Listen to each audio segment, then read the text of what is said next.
What's up, everyone? Daddy Warbucks here, and today we are continuing our playthrough of Rime of the Frostmaiden. Karis is the DM through the series, so I'm gonna turn it over to her so she can set us up for today. Go ahead, Karis. So, in our last session, we met up with the crew of a crashed nautiloid. And Tolly's had a crystal that might help them get it repaired. I wanted to trade just about anything on the ship for it. But while showing what they had on the ship, there was a teeny little conflict about dietary preferences. Yeah, it seems that the dredge crew members thought that our own Cairo looked just so tasty, and they were just so hungry, and what's a squidling to do? And in the resulting discussion, the entire crew of id Ascendant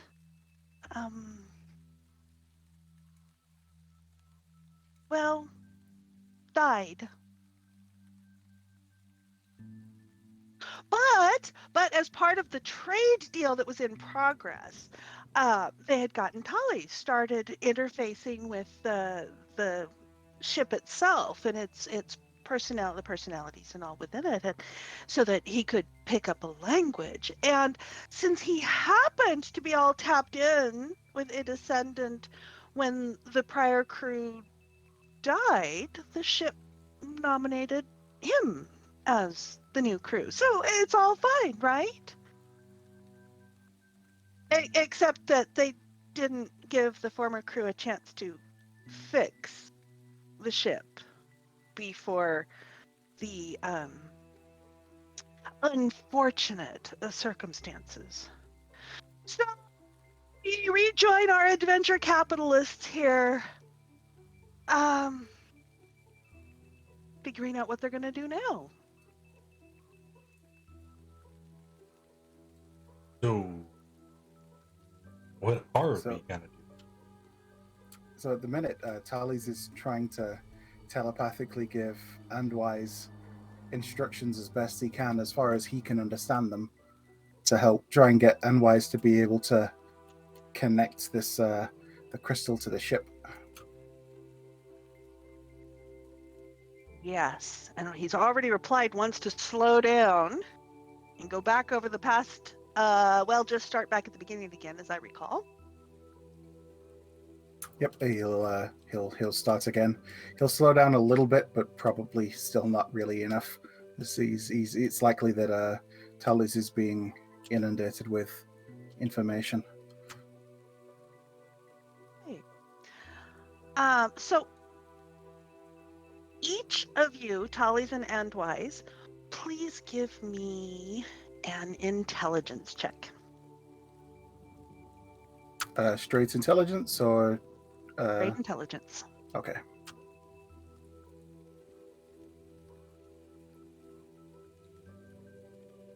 Oof. Oh, I forgot. Never mind. It's all good. Okay. So,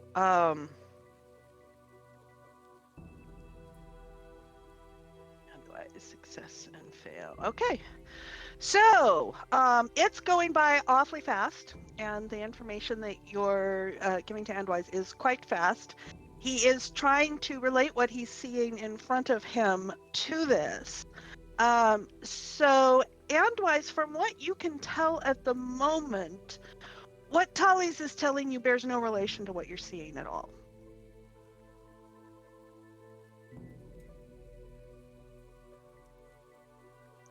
All right, I'm going to mentally tell Tallies that what he's saying does not match what's sitting here.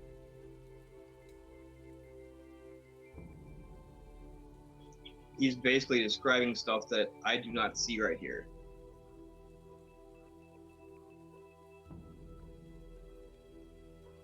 Well, I guess what I'm seeing is maybe the internals of the device itself. Let me see if I can try and explain it again, and I'll make an effort to try and maybe go a little bit slower and try and be a little bit more complete in what I'm saying, and maybe a little more concise. Just kind of focus my mind. And exactly what is the query you give to the ship? So how do I connect the psi crystal to the ship to make it able to fly? Okay. So, give me another intelligence check at disadvantage this time. Okay, I'm going to try and offset that using my inspiration. Okay. Make it a straight roll. Oh. Well, Aren't you supposed to be good at these? I'm supposed to be. What's that? That isn't it. That isn't it. Oh yeah, it was supposed to be a straight roll. Right. But it's Yeah. doesn't help when you roll in a 2 and a 1 and a 3. Thanks. Okay. Oh, you get a response of query failed. No results found. Charlie says, I don't know what's going on with the ship. It doesn't seem to want to work. Do your best. I'm sure I have faith that you can figure it out. All right. We're Hearing gonna that, die. I'm gonna take a look in there and see what I can. Can I make any sense out of what I see in front of me?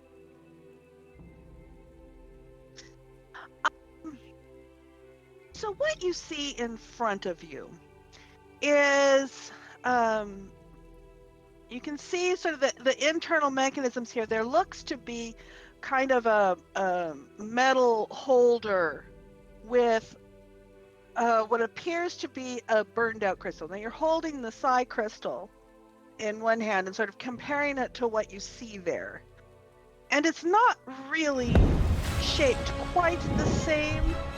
And I'm gonna ask you to give me an hiya, Chuz. How you investigation doing check today? to kind of look Thank you for the resub. around and Appreciate you. see how the one Hello. that's before you take the one that's there out, if you can see exactly how it's connected in. So go ahead and give me an investigation.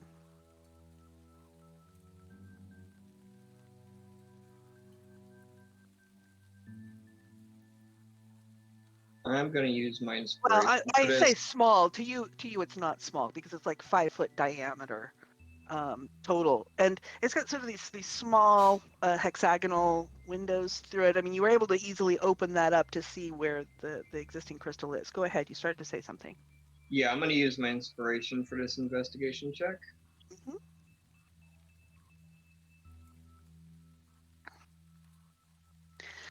Good. Okay. So, you can kind of see. It's not really connected in there. It's set in there, but it kind of looks like the claws themselves that are holding it in place have the sensors kind of in the tips of it. And you can see what looks like some tool marks that look like they were going to try and reconfigure it, probably as the prior crew was, as they were attempting to fix it and figuring out what they could use as a substitute. So with that, you're fairly you're fairly easily able to lift the burned out crystal out.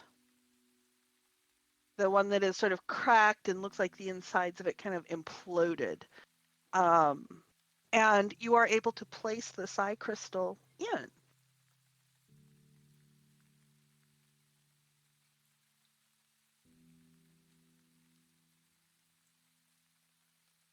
I assume you do so. And as you do Yes. that, I'm just waiting for like a dex roll because the ship blows up or something. Don't you kill us. So as that happens, Tollies, you get this sense of a sort of yellow light in your lower right peripheral. sort of flashing at you. And it's almost like a waiting. And while you're doing that, Andwise hears kind of a sound as the thing starts glowing.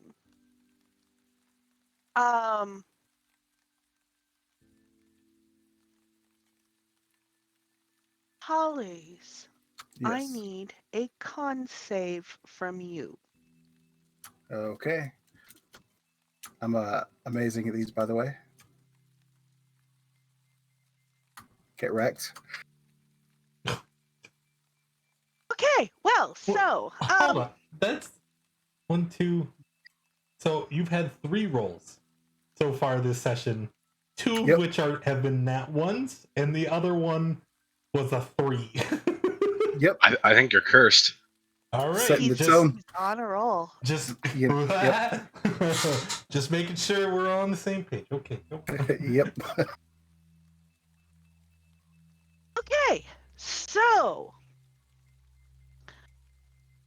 you are still attuned to the psi crystal that has just now been engaged in this propulsion reboot. Sounds bad. Yeah. I'm not sure I can describe how bad it is beyond seeing a nat 1 in your roll. But it feels pretty darn horrible, and it's gonna knock you unconscious for a little bit. Oh no. Okay. Yeah, it's gonna be bad.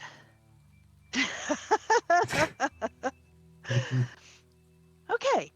Meanwhile, Tolly's Andwise, you don't notice anything beyond stuff. You see some of the indicator lights over on the wall. You know, there's some knobs and dials and a few of the sort of bioluminescent kind of things that seem to be sort of flickering over there, and it seems to be doing something. You can't really quite tell what it's doing, but it seems to be sort of doing something. All right, I'm gonna send a message to Tallies, ask him what's going on up there. I've inserted the crystal down here. There is no response.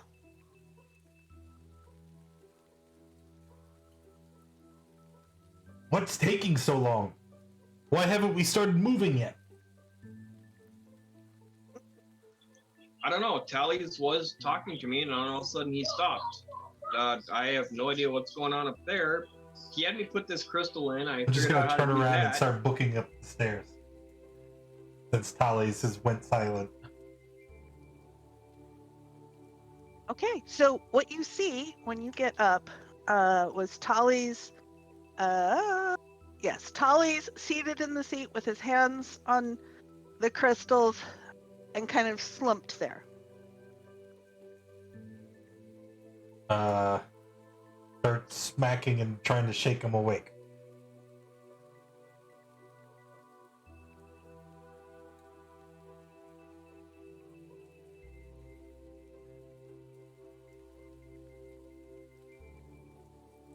It's out of kind of a fog. You can kind of hear, feel something, you know.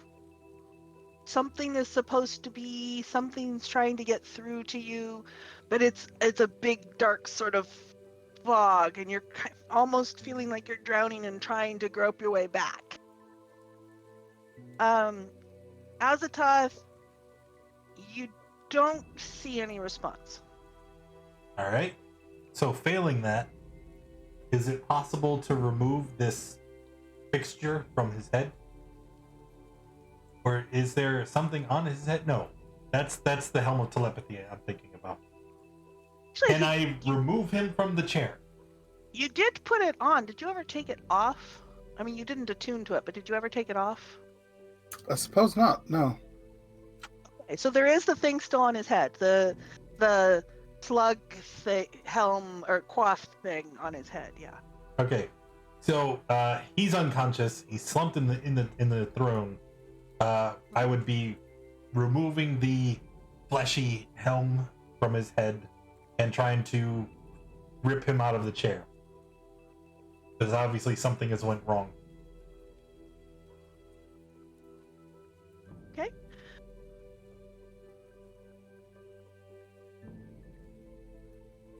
So you're able to easily take it off of him, take the coif off of him.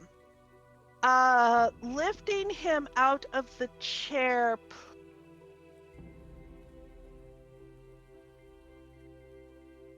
Roll me a d20 because I have no idea which check this would be.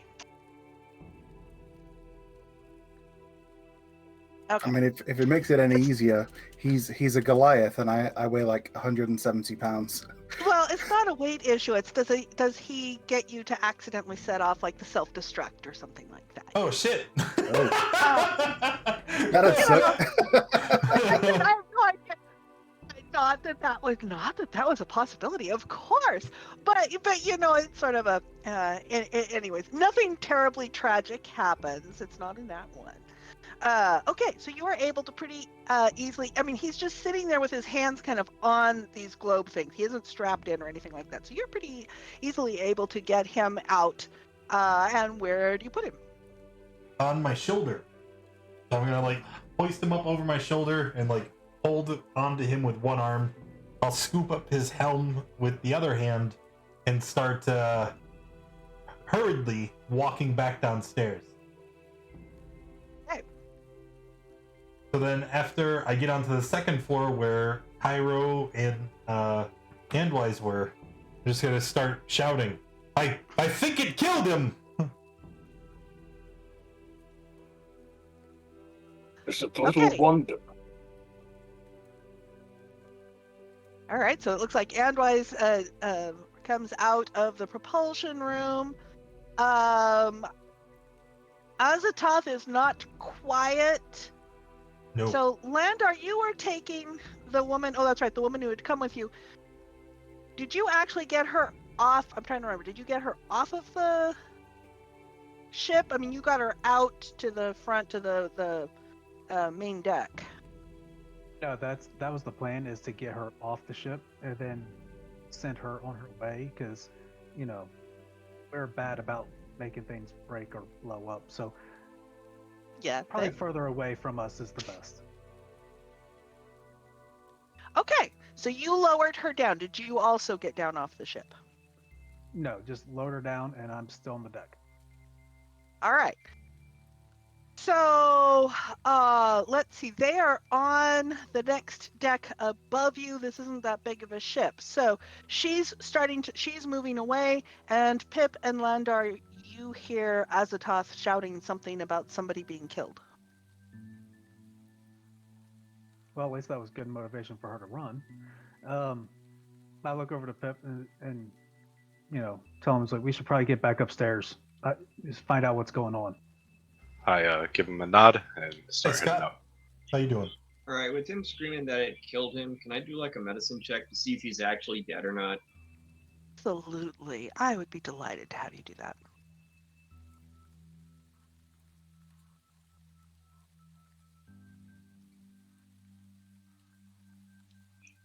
So 23. Yeah, no, he's not dead. He's been kind of had a sudden traumatic shock. So there's nothing, you don't see anything physically wrong with him. It's like a severe stun.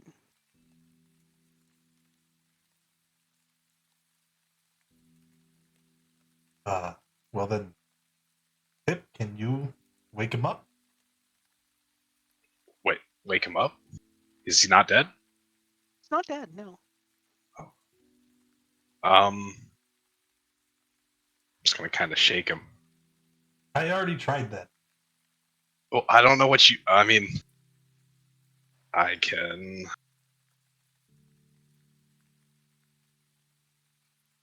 Yeah, you could shake him harder. I don't like this. I think we should get out of here.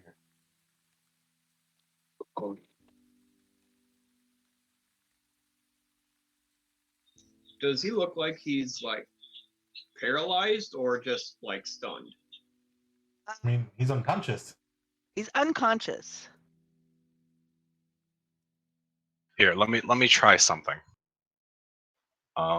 I am going to cast Lesser Restoration Okay. from the staff. Okay. I'm gonna poke. And Tollies, you feel like you're sort of floating out of it, and the dark fog and all sort of recedes.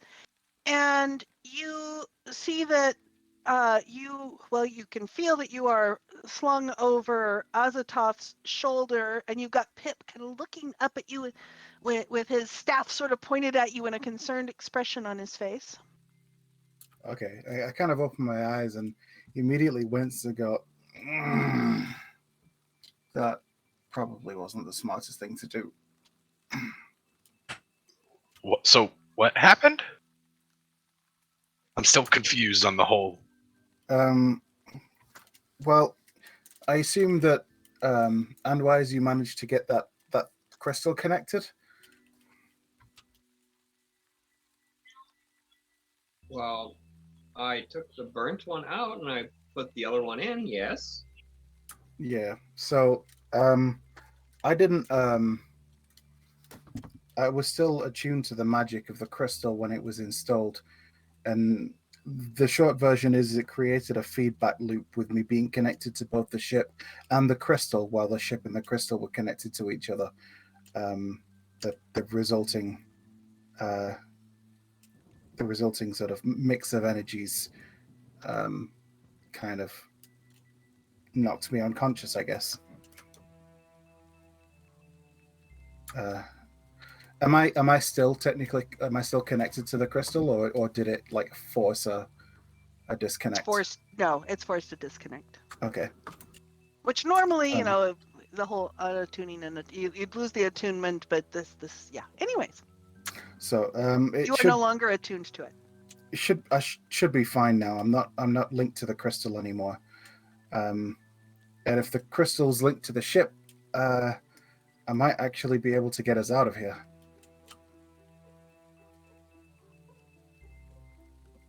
So you say you can fly it now? I think so. The ship told me that I'm its crew, so hopefully it'll do what I say. I don't think you should get back in it. I mean, it just seems like a bad idea. Well, the reason that spell you cast, Pip, can you do it again? I can. Well, okay. Well, we can try it, and if it doesn't work and it knocks me unconscious again, you can do that again, and then we'll leave. But if it does work, then we have a flying ship to take us away. And at this point, you hear a scream, a very high-pitched, panicked scream from outside. From the sounds of that, we should probably hurry. So Tally's is going to try and he's going to turn and look pointedly at Azoth and just be like, mind letting me down? I'll set him down. I'm gonna run the to the deck here where the ballista is. Do we see anything?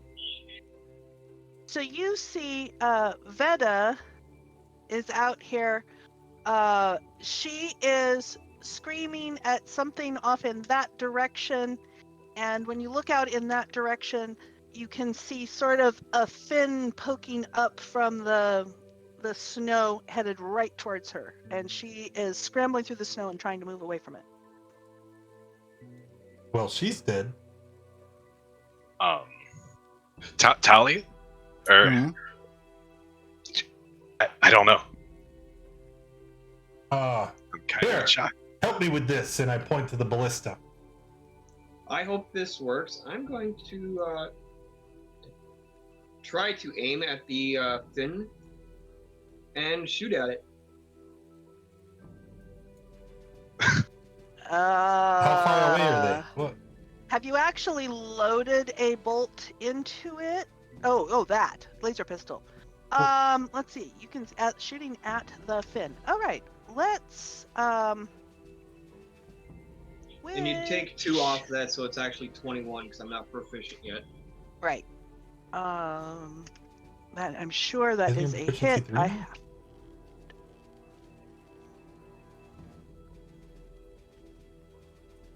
Okay, so the layout's a little strange here. That will definitely hit for 22. But how far away are they? Was the question. Actually, that's a good question. What's the range? It's kind of around the side. You'd have to lean out and look to the side, and the range is 40 feet by 120 feet. Actually, it would be at disadvantage. You're in the disadvantage range. So give me one more roll.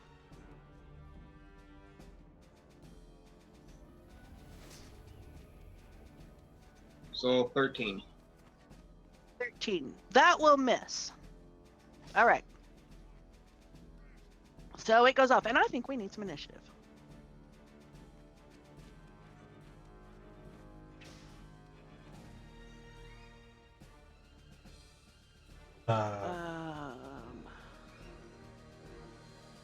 From all of us. Lair. Anybody who's going to try and engage with this, not layer, add a turn. Here we go. Oh, whoa, she goes pretty soon. Where did I put her? There she is.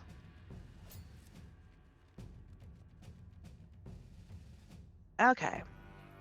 So everybody who's going to engage in this in here, 1, 2, 3, 4, 5. I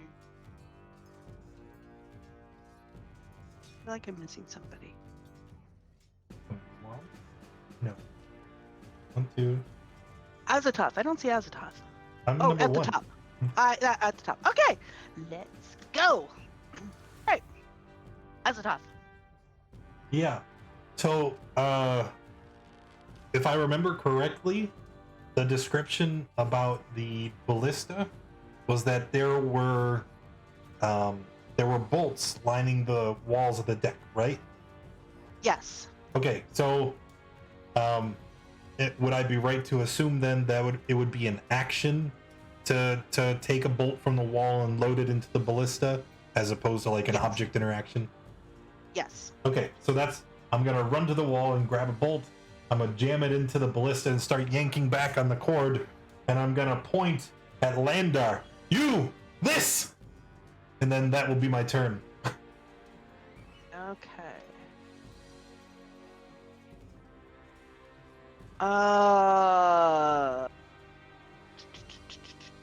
I need an Arcana check from you. As a top. What the shit? Okay. Oh, actually, I don't need it from you. Sorry, I don't need it from you. I need it from the person who actually fires it. Oh, yes. all right. So Got it the is bad her guys out the turn. way. She is booking it out as fast as she can. She's going to head off screen. Landar. All right, taking cue from Azoth, getting behind it to try and aim and fire this thing at that fin that was spoken up. Yes. I need from you an Arcana check.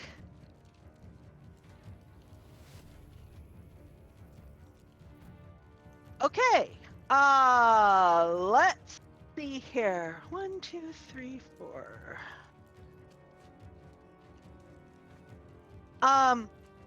Andwise, a piece sort of juts out and gives you, where?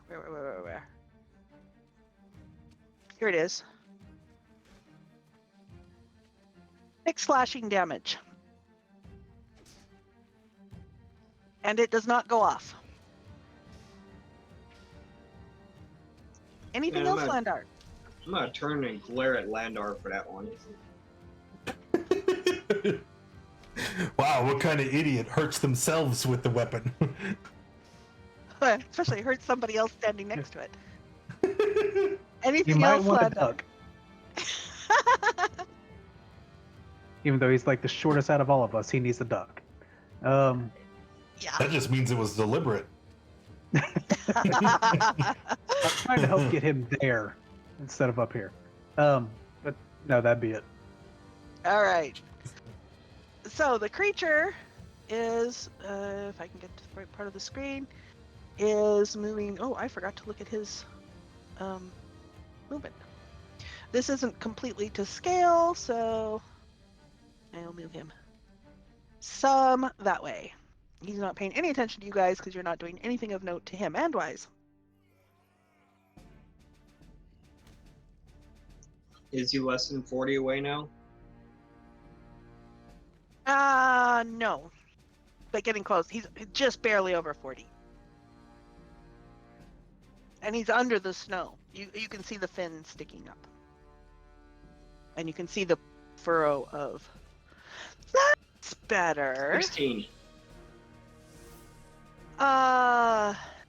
Which I think it's a hit. No, it's not. You sizzle the snow next to him again.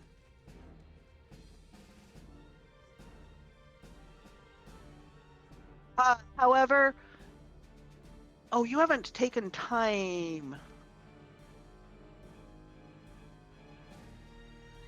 Roll me an intelligence check.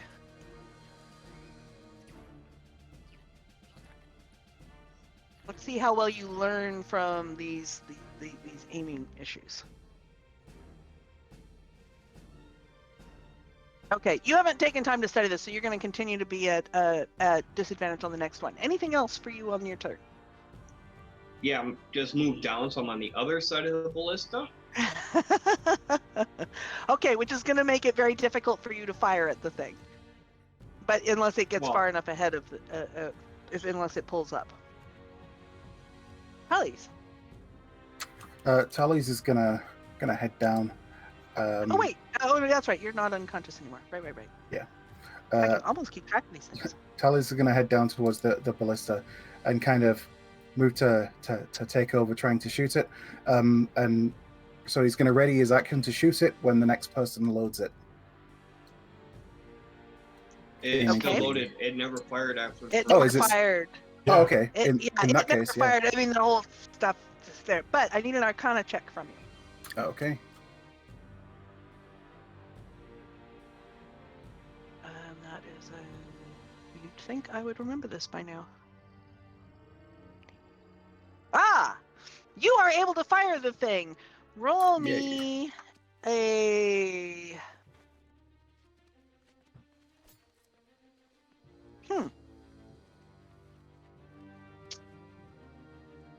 What damage does it do? Well, we'll say it also does, the bolts do 2d8. Go ahead and roll me an attack roll. You don't have Okay. proficiency. Other than that, you can do like a ranged attack, and we Okay. subtract off I guess proficiency. I'll roll dagger and knock off proficiency. That's perfectly fine. So 17. 17 will hit. Let's see. What kind of an angle do you guys have on this? I'll say it'll pivot around, just because it's not really to scale. We're just sort of doing this. So I will say that is a hit. So roll me a 2d8 for the damage.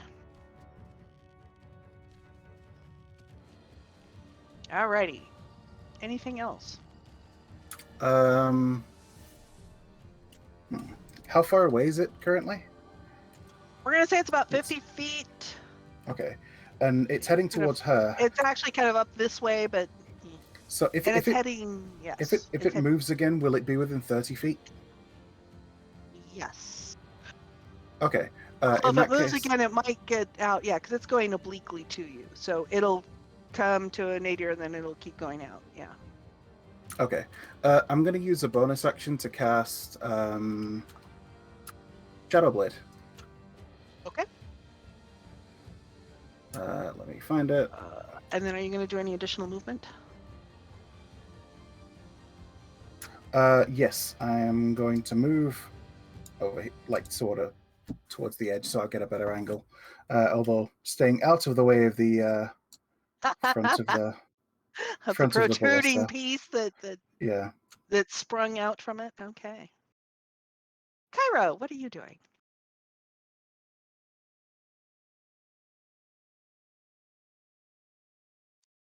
I'm going to go over here and use my. The creature's the other direction, just so you know. So you can't really see him from over there. But go ahead. You can see the girl from over there, and you can see her running. Okay, I'm using my lay on hands ability on Pip. I'm going to Okay. say, yes, if I am right, we are going to need to prepare for a hard battle.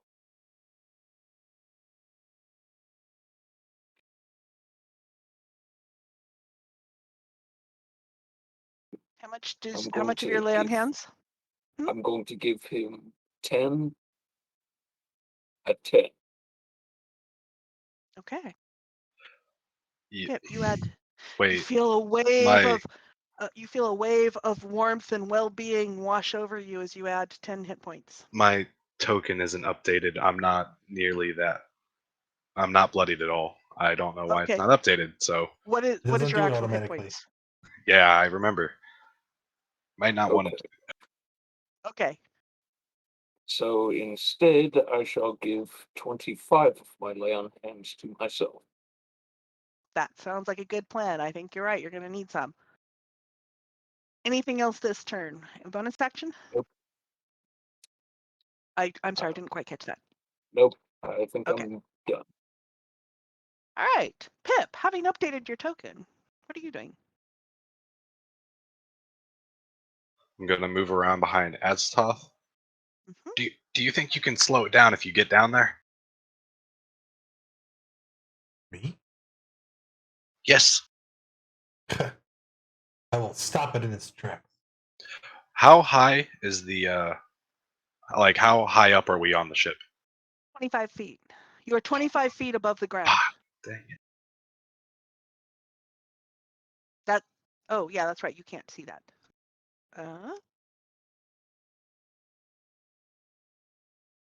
Well, that really throws. Okay, I'm going to cast Enhance Ability, and if it says he doesn't take damage from falling 20 feet or less, and it falls 25 feet, how would that work? I would have him do a dex save to see whether he takes damage on the last 5 feet. What if I'm 7 feet tall and I hang off the ledge and drop? Yeah, if you did that, it would be less than 20 feet. Yes. Okay, I'm going to Would you like Pip to hold his action until you do that? Nope, it's fine. Because I'm just going to cast, so I'm gonna put my hand on the shoulder. Okay, get down there, right off the side. And it didn't Okay. cast. The temp HP isn't for that. I'm choosing to give him the effect of Cat's Grace, which Nice. Yep. is So isn't it advantage on dex? advantage on dex checks and doesn't take damage Fall from damage 20 for less feet. than 20 feet. Gotcha. Okay. I'm a cat. I'm a kitty cat. Yeah, you and Tara And both. as a bonus action, instead of giving someone a bardic inspiration, I'm going to use unsettling words, which would go against the bullet. And what's your range on that? It's You're is fine. it 60 60 feet's feet? fine. Okay. 60 feet's fine. So basically, The creature must subtract the number rolled. Okay. it's a negative bardic inspiration, Yeah. and that will be it. So that's a D6. Yes, Okay. and that is all. Okay. Azoth. All right. I'm going to run to the edge, grab it, and Feeling lithe and graceful. yes, I'm going to lower myself my full height and then drop to the ground. And you land very gently on the ground. It slips just a little bit under your feet, but you are so graceful. You are as powder upon the snow. Oh, yes, of course. Is this accurate? Is she over there? Figure that figure it's at about 1/3 scale. So she's about 3 times further than that. Except it's not 3 times further than that. We'll make up the distances. Don't worry about it. You cannot quite get to her, especially where you've used some of your movement. Well, that would have used your movement. Would that have actually? He just kind of dropped.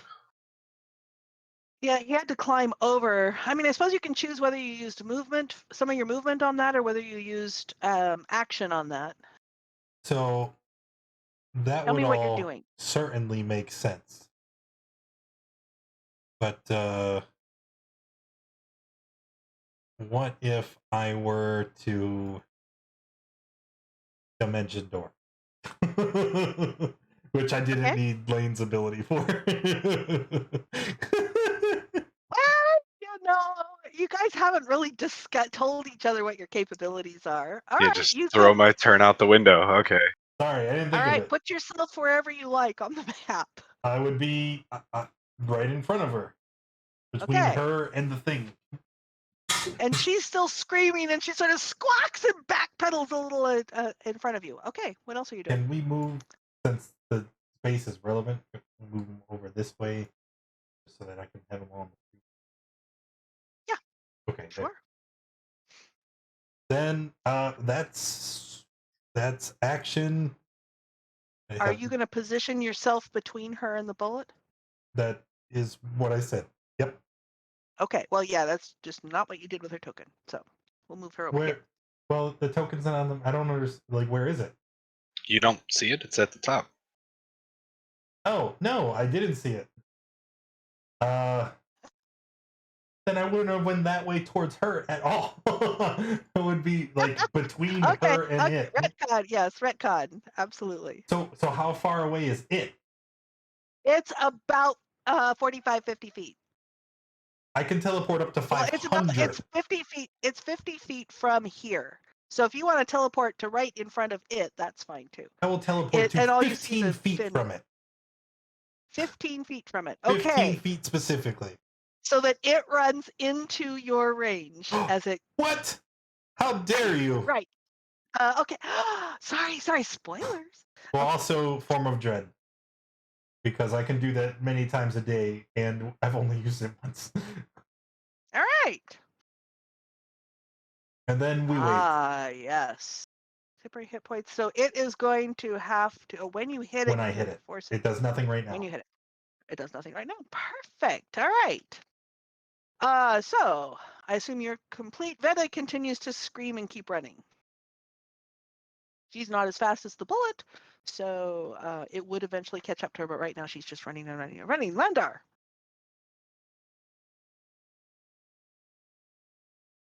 He DC'd. Ah. Yes, he did.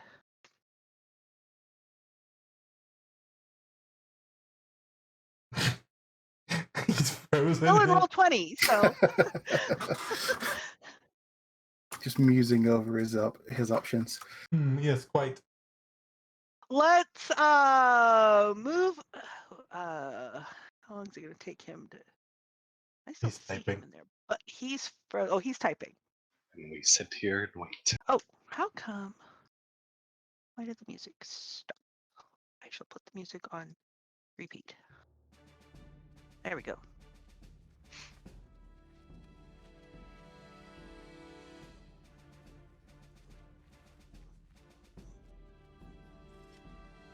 Create an ice slide from the deck to the ground so everyone get down there faster.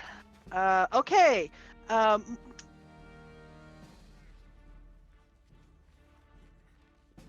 Actually.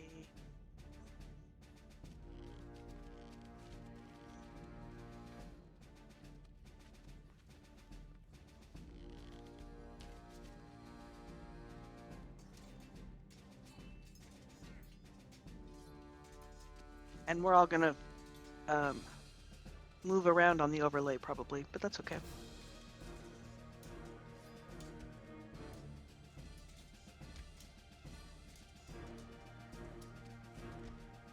Okay, so we don't know yet if there's going to be anything else. I'm pretty sure that'd be his action. So that'll take his action. So I'm going to start the bullet running this way, and hey, press, and then you use the slide to get down. That'll take his movement. Okay, I Yes. cannot type today. And All right, so it moves into Azoth's range. Opportunity attack at 20. That definitely hits. So Yep. it comes charging just as you planned, and you have at it. there's actually nowhere for me to click on that for damage. So hold on. Let's just wow. And He needs to make a save. no, that's on my No. turn. On my turn, when I hit a Oh, creature, I okay. can force it to make a save. But I can replace the damage with necrotic, because that is just a part of my feature. And when I make a creature take necrotic damage, I get to add an additional damage die. So here we go. One more D10 for you. Hey, look at that. Nice. So 17 total. All right, 17 total. Okay. And that was your, so he takes the damage. He, is he going to stop and engage you then? Deadly leap. Yeah, no, because this is happening so fast. So he is going to change direction, come at you, and bite you. Chomp. That is a hit. He's got pointy teeth. Oh. And I believe that is all he's going to do.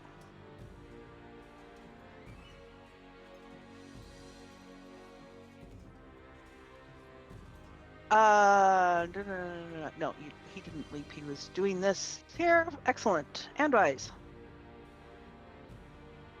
All right, I'm gonna move the 15 feet forward, hit top of the slide, and slide down. And when I get to the bottom, I'm going to take another shot.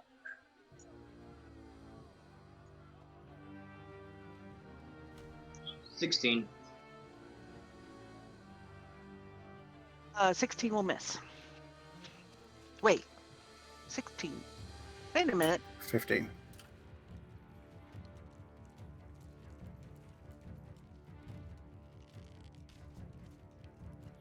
Yeah, in any case, a 16 will miss. And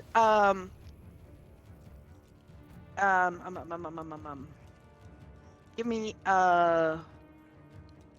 what was I having you do? Intelligence check. Okay, you're still not learning from it. You'll still be at disadvantage. Okay, anything else? Andwise.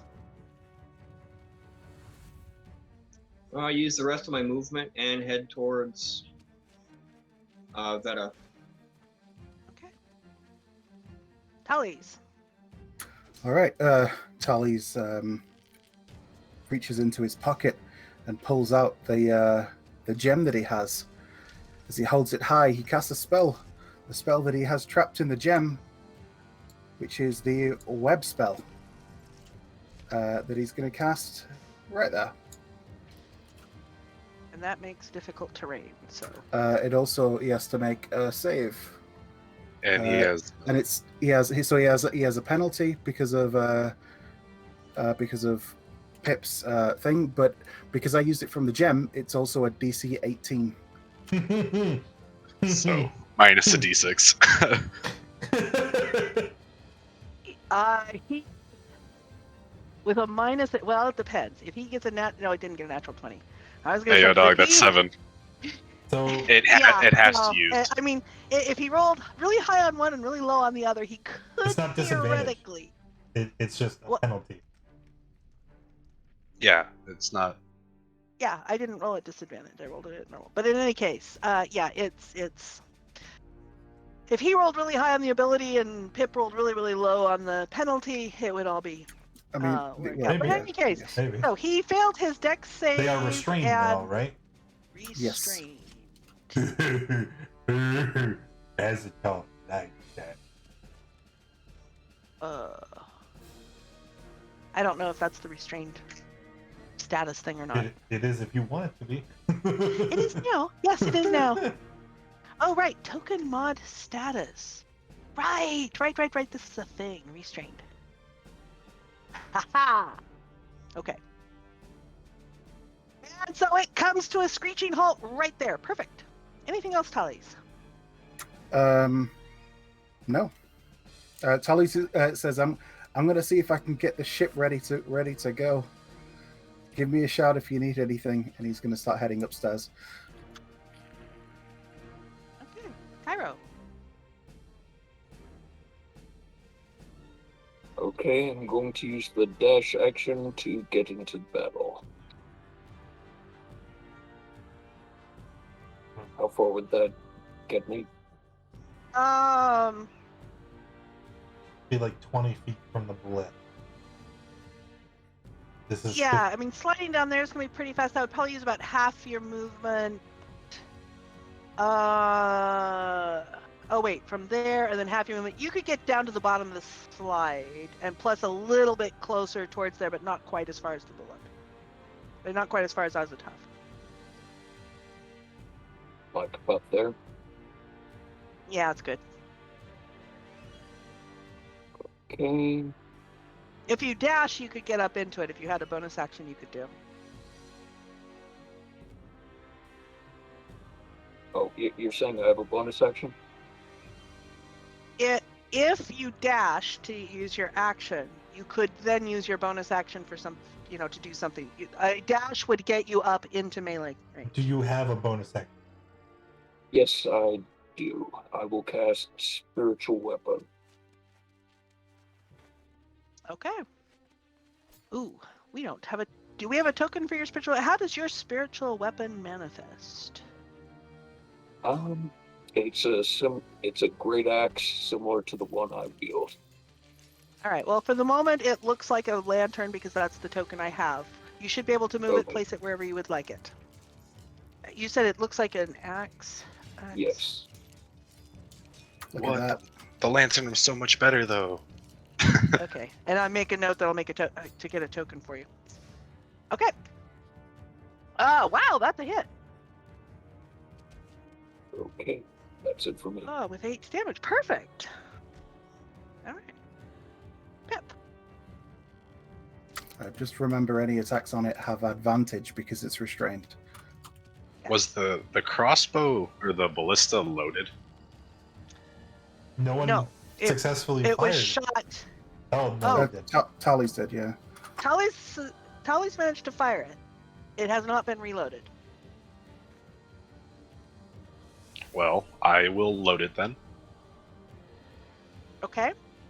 And I don't really have an action. I'm going to stay up here. That is your action to reload. Or, I mean, bonus action. I'm going to stay up Okay. here, away from that. All right. Brings us back around to Azoth. All right. I'm gonna wail on it. So action, attack with the glaive. Bop. That is a hit. That is a hit. So it's going to be 12 damage. Only 12 damage for now. It does need to make a save versus fear. That's a wisdom save. Ooh! It is sorely afraid. Okay. So even if he gets out, he's still at disadvantage. Attack number 2. Extra attack. Another hit. We will replace this one with necrotic so that we can roll an extra dice. I was fishing for the crit. I know. But I'm terrible. That's another 16. Yep. And then we're going to bop him as a bonus action as well. Okay. Pop. Pop. Just 8. Just 8. And that'll be it for me. This poor critter has an intelligence of 2. I don't think it's going to know to disengage. Then it continues, right? I'm actually going to take her out of the turn tracker. Not that it at this could. point, I strongly doubt that the bullet is going to catch up to her. Okay. Landar is not back yet. We shall give him a turn if he manages to bounce his router or something like that. The bullet. The bullet is okay. It is restrained. It is, but it can still attack. Yeah, it has disadvantage on attack rolls. Yeah. It is going to bite, and it cannot leap because it is restrained, and the only one within reach there is Azoth, so he's going to bite Azoth. Chomp. I don't think that hits. I haven't seen the attack yet. It's 15. No. All right. Endwise. All right. I'm going to take another shot. And he's got disadvantage, which cancels out my disadvantage. So a normal roll. 20 will hit. And Azoth's right there. Actually, do you get sneak attack with the range? Yeah, as long as you don't have disadvantage. Right. Okay. You don't need to be proficient with the weapon? No, I double checked it. Doesn't It's require just going to proficiency. be finesse or range. Dope. Yeah, it's really good. Sneak attacking laser pistol. Ooh! Oh, what hit me? Where did it come from? I don't know. There's a bright flash of light. What was that? And you continue to be at disadvantage on that. All right. Anything else, Endwise? I'll figure this pistol out eventually. Yeah, when no. you can take more than 6 seconds to look at it, sure, you absolutely will. Hey, I've got the firing it down. You've got the fighting, and you're tracking the number of charges? Yes. Thank you. Anything else? Bonus action? Movement? Nope, that'll be it for my turn. Tallies. Right. So Tally's probably gets to the top of there. He's gonna head out to the balcony and just look down and see how the bullet's doing. It's looking singed and slashed, and yeah, it's. All right. He's just gonna call down, shout up when it's dead, and I'll get in the chair and see if I can get us moving. And he's gonna just kind of head over. He's gonna sit in the chair, but he's not gonna try and connect to it yet. Okay. And that's it for his turn. Is the web's concentration? Yes, that's why I'm not trying to connect to it. Yeah, makes sense. Okay, Cairo. You can easily get up in melee range, yeah. All right.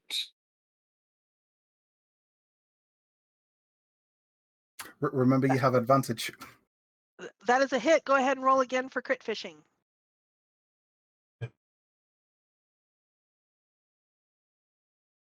Okay, no crit. So that is a hit. Oh, actually, I don't know why I asked you for that because, Well, I get a second attack anyway. It's dead. yeah, It's but your dead. great axe comes right down behind the skull, and it swooshes down and goes limp.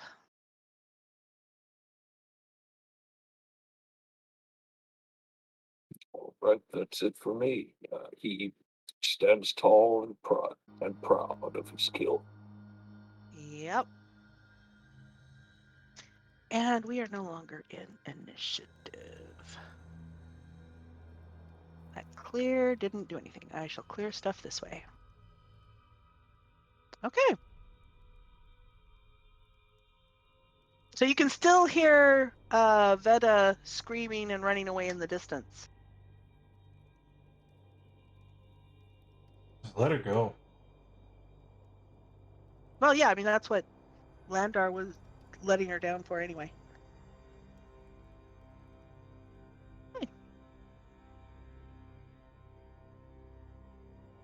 So now what do you do?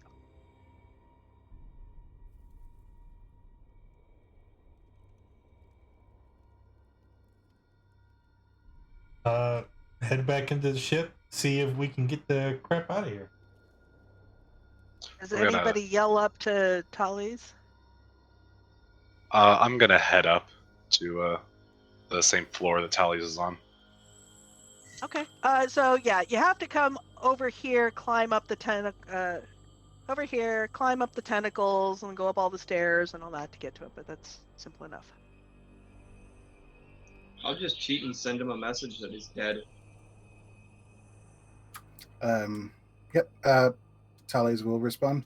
Thanks, and he'll sit in the chair and try and connect to it.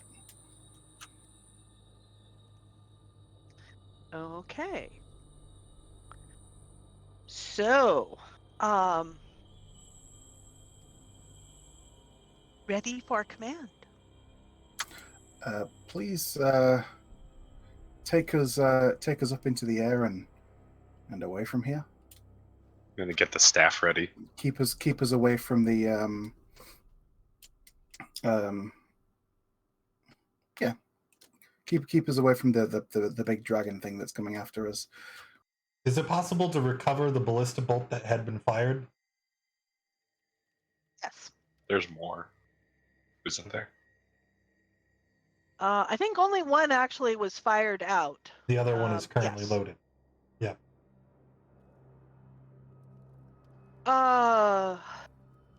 So I guess I'll start up. Take us above the mountains. Propulsion appears to be misconfigured. It is not operational. How can I get it operational? Provide configuration specs. In the module for propulsion configuration. Sorry, I missed the beginning of what you said. Provide the appropriate configuration settings in the propulsion configuration module. Okay, what are the appropriate propulsion settings, and where is the configuration module?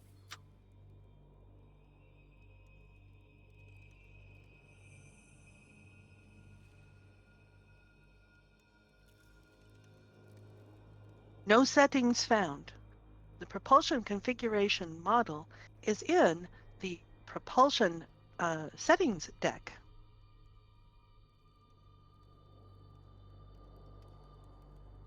Tallies will kind of get up out of the chair and say, apparently propulsion settings aren't set, and they need to be set. It can't tell me how to set them, just says that it's on the propulsion deck. Whatever that is. Is that the next one down? Could be. I mean, I guess it's whatever part of the ship is connected to the part that moves. Do you think that's where Andwise was before with the things? Maybe.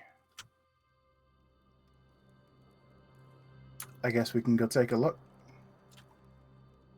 Sure. And Tallies will start heading down. I saw you move the tokens. Did you did Azoth actually clean up the bodies? I was about to, and then you. Oh, perfect. I'm sorry. Please do continue.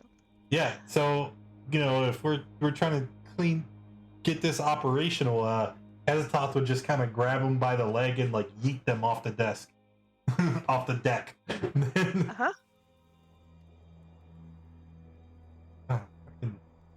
Back again. Okay. So, yes, Andwise had been working on the propulsion crystal in this room over here. Oh, okay. So Tallies will go in and see if there's anything. Let me repeat the description here. Propulsion. Okay, the room contains the 5-foot diameter sphere of shiny black metal with small transparent hexagonal windows. There is a hatch that is open, so you can see the crystal inside of it, that is sitting within sharp metal tines resembling grasping claws or protruding from the walls and ceiling that stretch towards it. Stop just short of it, but there is sort of a sparky thing between it and the crystal itself. And along the walls are low-mounted control stations studded with knobs and dials. Okay. Are there any? Is there anything written on them, or are they completely featureless dials? There are some markings. Okay. Can I go ahead and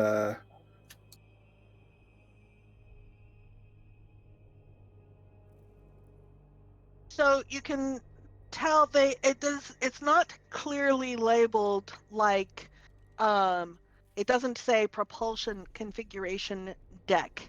You do see it looks like everything's in acronyms to save space, so you've got acronyms and numbers.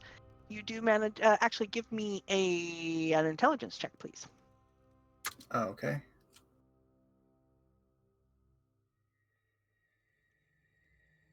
Ah, you actually see some codes like PCD1 and PCD2. And given kind of the nature of other stuff here, it sure looks like that is probably where the propulsion configuration deck settings are. Okay. I am going to try and figure out what to do to make it go. How are they currently set? Are they just like both turned to They're 0? currently set. Okay, so you have a dial that's turned about 15 degrees to the right, and you have 2 switches that are flipped up and 2 switches that are flipped down. But these are labeled things like PCD1, PCD2, PCD3, and PCD4. Okay. I guess I'm just gonna see if I can figure out what they do. I mean, sort of part of comprehensible language is like I understand all language, so like even shorthand would count.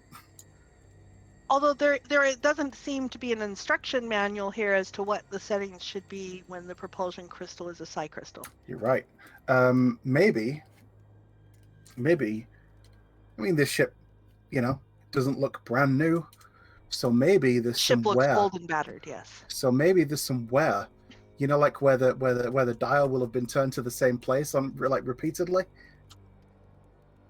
It looks, give me investigation, and while you're doing that, it does look kind of like the dials have been set where they are for quite some time.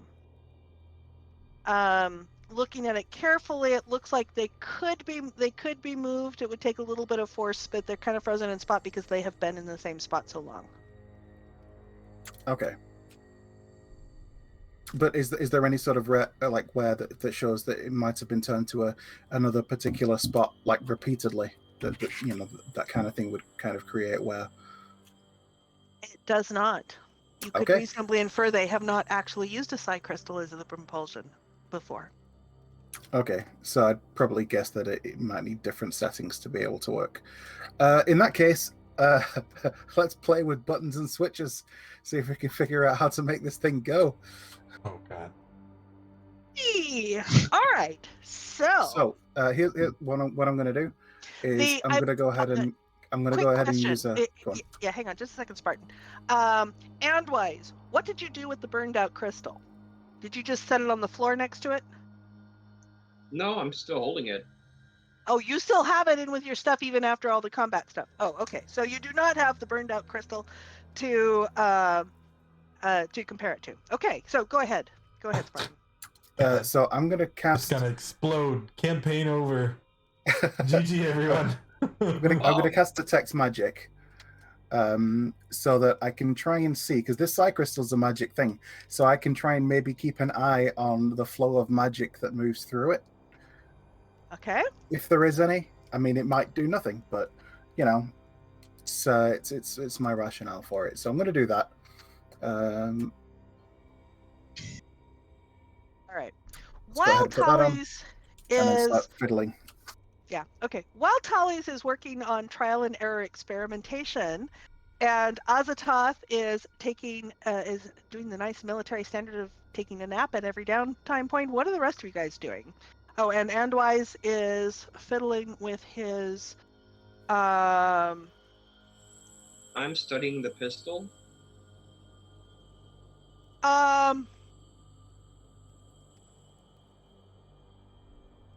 Give me one last intelligence check, Andwise.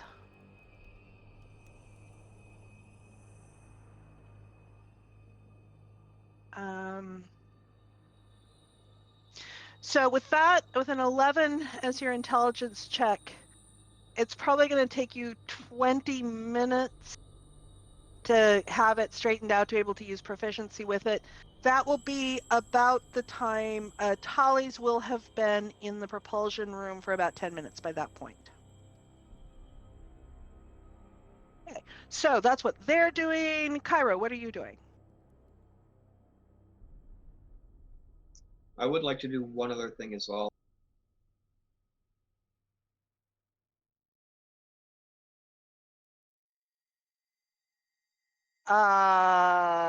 Where That's for what we are you? discussed.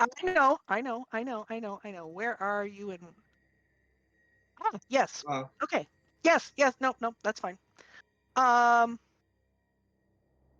Okay. So, what exactly?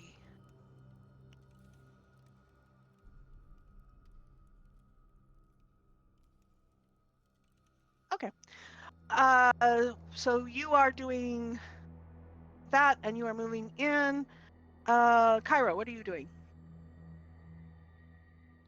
I'm going to go down into the cargo hold and search for everything useful. Okay.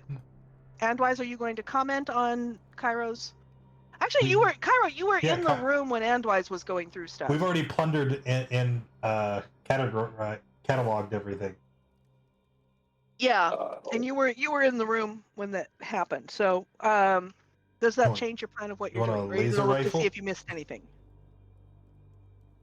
Not really. Okay, I'm good. Okay, Landar, what are you doing?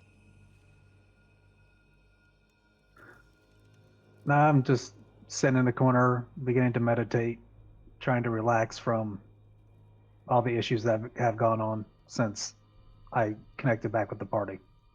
Okay, so it sounds like Landar and Azoth are each going to get a short rest. Woo! That's a mistake. Pip, what are you doing? Yes, Azoth, you did your short rest. Pip is bored. So Pip's gonna go around going from room to room, kicking stuff around, fiddling with stuff. And then I'm gonna see Tali actually trying to get stuff done. I'm gonna go in there and bother him. Excellent. As you kind of come in the room, Tallies will say, "You might not want to be in here because if things go wrong, this room will probably be the first place to explode. You might want to keep that door closed and maybe the one behind it." Well, that at least sounds interesting. So I'll close the doors and I'm gonna stay in here. Okay. Plus, if something explodes, you're gonna need me to help you. So, well, it's fine. Before we get to the part where we all could possibly explode, during this brief downtime, since me and Cairo are on the same level, and I'm just kind of laying on my cot, kind of sizing him up, I kind of look at him. So, like, what's your deal, man?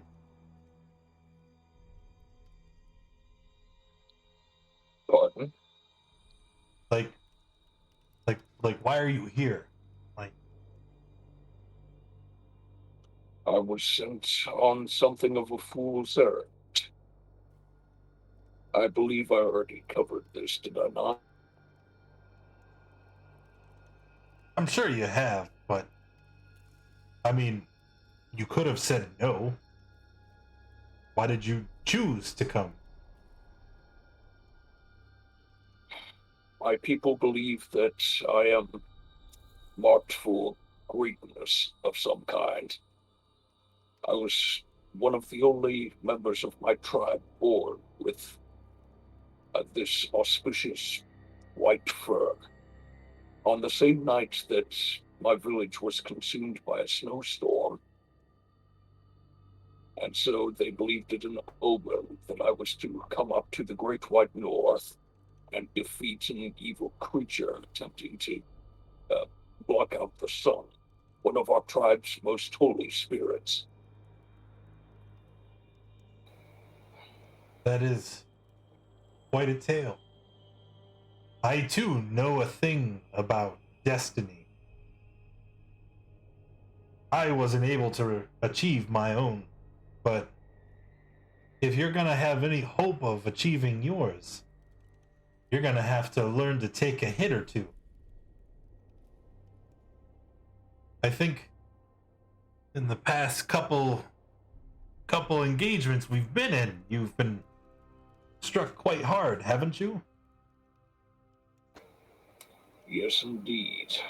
I suppose the next time we stop in a port of call or any sign of civilization, I'll have to upgrade my meager armor. Well, my tribe, our people, we are warriors. We are taught how to fight, but not only how to fight, but how to defend as well. I wear this armor because it is convenient, but if you're not opposed, maybe we can swap. I'll give you this plate and you'll allow me to wear that chain. I do believe we're about the same size. Are you sure you would not be too lacking without the plate armor? Ha ha! Even with a disadvantage, I will still show you how superior a combatant I am. Very well. So, with that being said, I'm going to begin the arduous process of doffing the plate and getting it ready for Cairo to take. I think it takes like a minute, 10 minutes? Takes a long 10 time minutes. to get out of heavy armor. 10 minutes, I think. Okay, all right. Alright, Well, so we have a short five- rest, so Yeah, 5 minutes to get out, 10 minutes to put it on. yeah, cool. So 20 minutes later, I'll be wearing chain. He'll be wearing adamantine plate. Okay. And Wise, you can be proficient now.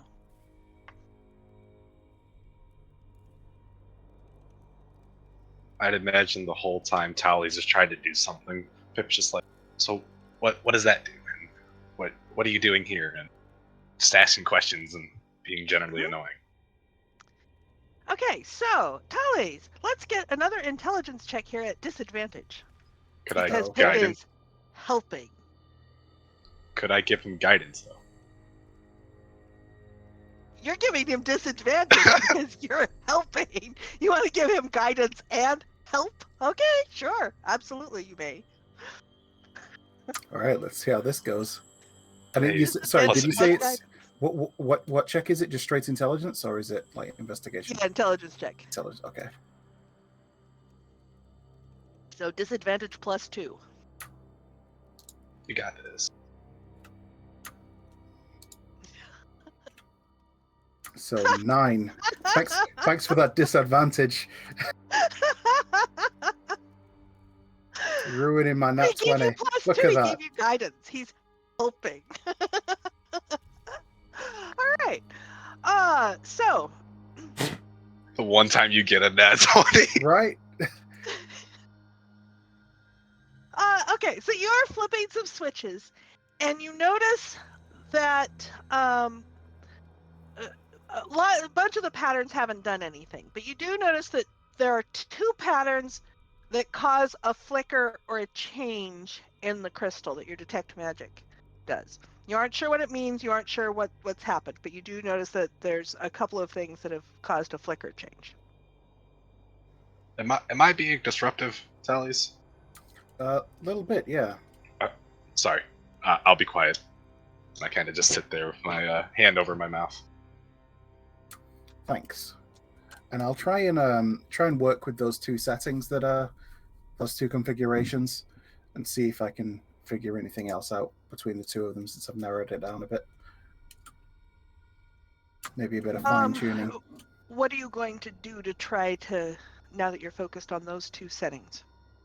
So I'm gonna try and compare the difference between them. Is there a difference in any sort of like in the color, in the sound, in the amount You- of energy? You can think of it as a frequency flicker. So maybe, you know, a combination of sound of either sound or color, you know, that there's a frequency difference between them. You don't know which one's good or bad. Okay. In that case, I'll go to whichever one looks like it's giving the higher quote unquote frequency. And I'll say, I'm gonna try this and see what this does. Maybe the ship can give me some more information on whether or not I'm getting close. And I'm gonna head Okay. back up to the chair. Okay. Hopping into the chair. Let me just I'm just gonna follow him. Just not say anything. I'm gonna try and connect to the ship and ask if the propulsion configuration settings are set correctly. Give me a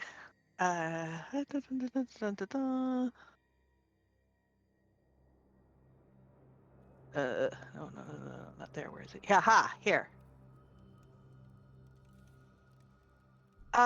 Give me an intelligence check. Guidance. Do it, Lane. Guidance.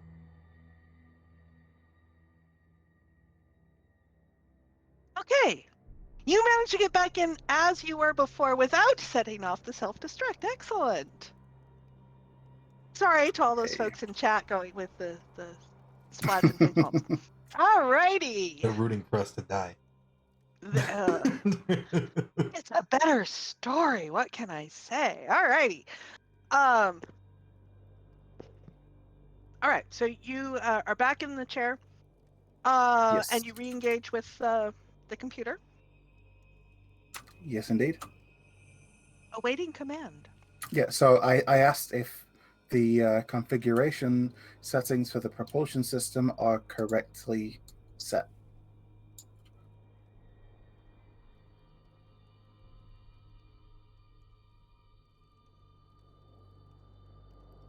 Find the desired outcome. Desired outcome is ship is capable of flight. Settings are not correct. What should the settings be so that the ship can fly? I do not have that information. Tally's will kind of groan, get up out of the chair. Right, I need to go try that other setting. He's gonna head back downstairs into the room, change it to the other setting, make sure it's set right. Say, right, let's try this one, and go back upstairs, get back into the chair, try and connect, and say, can the ship fly now? Are the settings correct? And Pip is following him the whole time. Hoping. Okay, so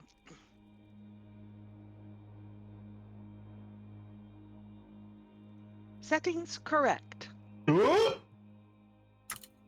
Great. Please take us above the mountains. And the ship sort of shakes a little bit.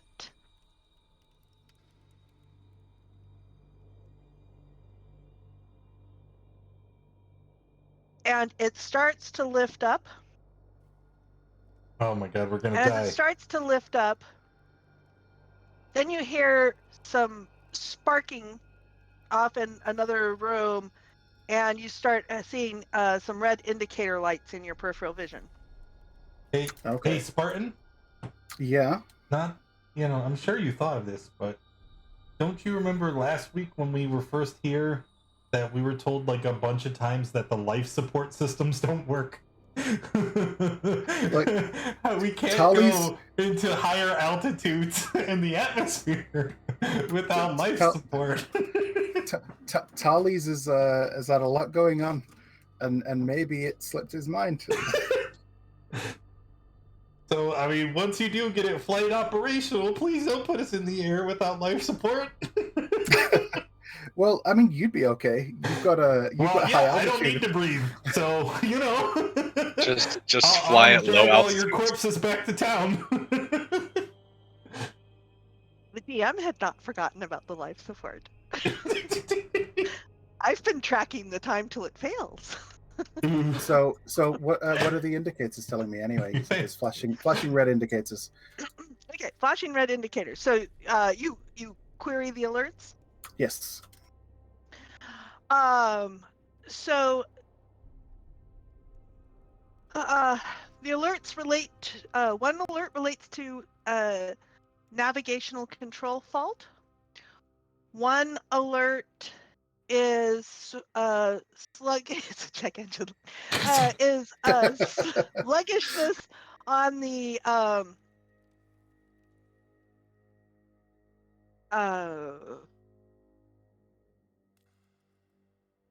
you can't tell what it actually is referring to on that. And another light is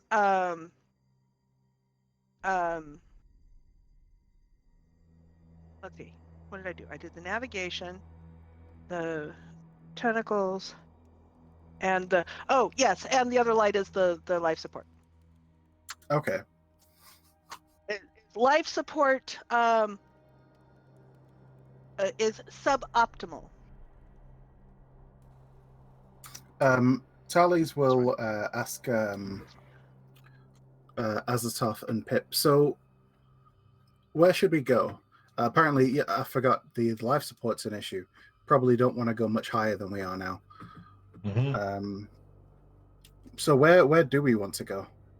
I can maybe see if I can get it to take us there, and then maybe we can just camp out in the ship for a while, and it can finish teaching me those languages. I mean, if I figure them out, I'll probably have a better understanding as to how the ship works.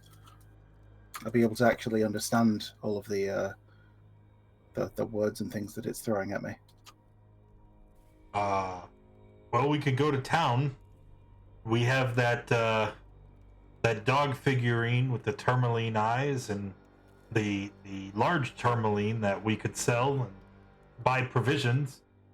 I'm gonna be honest, I don't think we should put this thing too close to town. Gonna definitely draw some attention. Why, hello, Taryn. How are you doing today, buddy? I mean, but then people will know. I'm so glad you're here. I just gave away my adamantine armor so that our paladin would stop dying. So hopefully you gave me something good. All right. Upon hearing him say that from the balcony here, I'm gonna Wild walk in and say, table yeah, H and table but remember, I. Okay. people panic. They basically attack Let first, me pull question up the later. tables. You really want to fly this near a town where they're going to attack first? What are they going to do to the ship? We're in the air. I mean, They're gonna shoot it with bows and arrows. They don't have laser pistols. I have an 18. yeah, but if the goal is to get into town, we're gonna have to land it somewhere, and then it could just. I just think it's a bad idea. And then we get out and explain. I don't know. It just doesn't There seem you go. smart. So table H is an 18. Okay, well, how about I tell it to take us Sword of the Perrin. over one of the forests That's near town. interesting. Like our Near the town, paladin so will we're not also too like close that to very it. much. Far enough And away, but table still within I. a reasonable traveling distance. I'm gonna move you to the Icewind Dale map. All right. Oops, let me take bed Sword of the off Perrin, and Lost put. Crown. Where did I put the party? Let me move Landar over to where I put the party. I put the party on the GM layer where you guys can't see it. Excellent. Okay, so I mean, so we wanted to. Did we say we wanted to head back to Tourmaline? One question: what was this again? Where that little diamond, where the arrow's being pointed to? Oh, that's where supposed to continue the quest towards the Ice Queen, the Lady of Frost. Well, hey, we have a flying ship. Could certainly save us some time, but we probably do want to stop off and get some supplies on the way. So Well, yeah, I mean, maybe we could head over towards Lonelywood. Camp out over there, and then from there we can always fly the ship to the Sea of Moving Ice. One thing to consider. Yeah, I know we are going to like put it not next to a town, but we're still gonna have to fly over top of it. I mean, but it's gonna be it's the middle of the night, you know. Okay, that's fair. Is anybody so how are you navigation? How are you identifying where you are, where you want to go? How are you interacting with navigation? Okay, so I have an idea of where I kind of want us to go. It's pretty much due north. And let's see. 27 miles due north.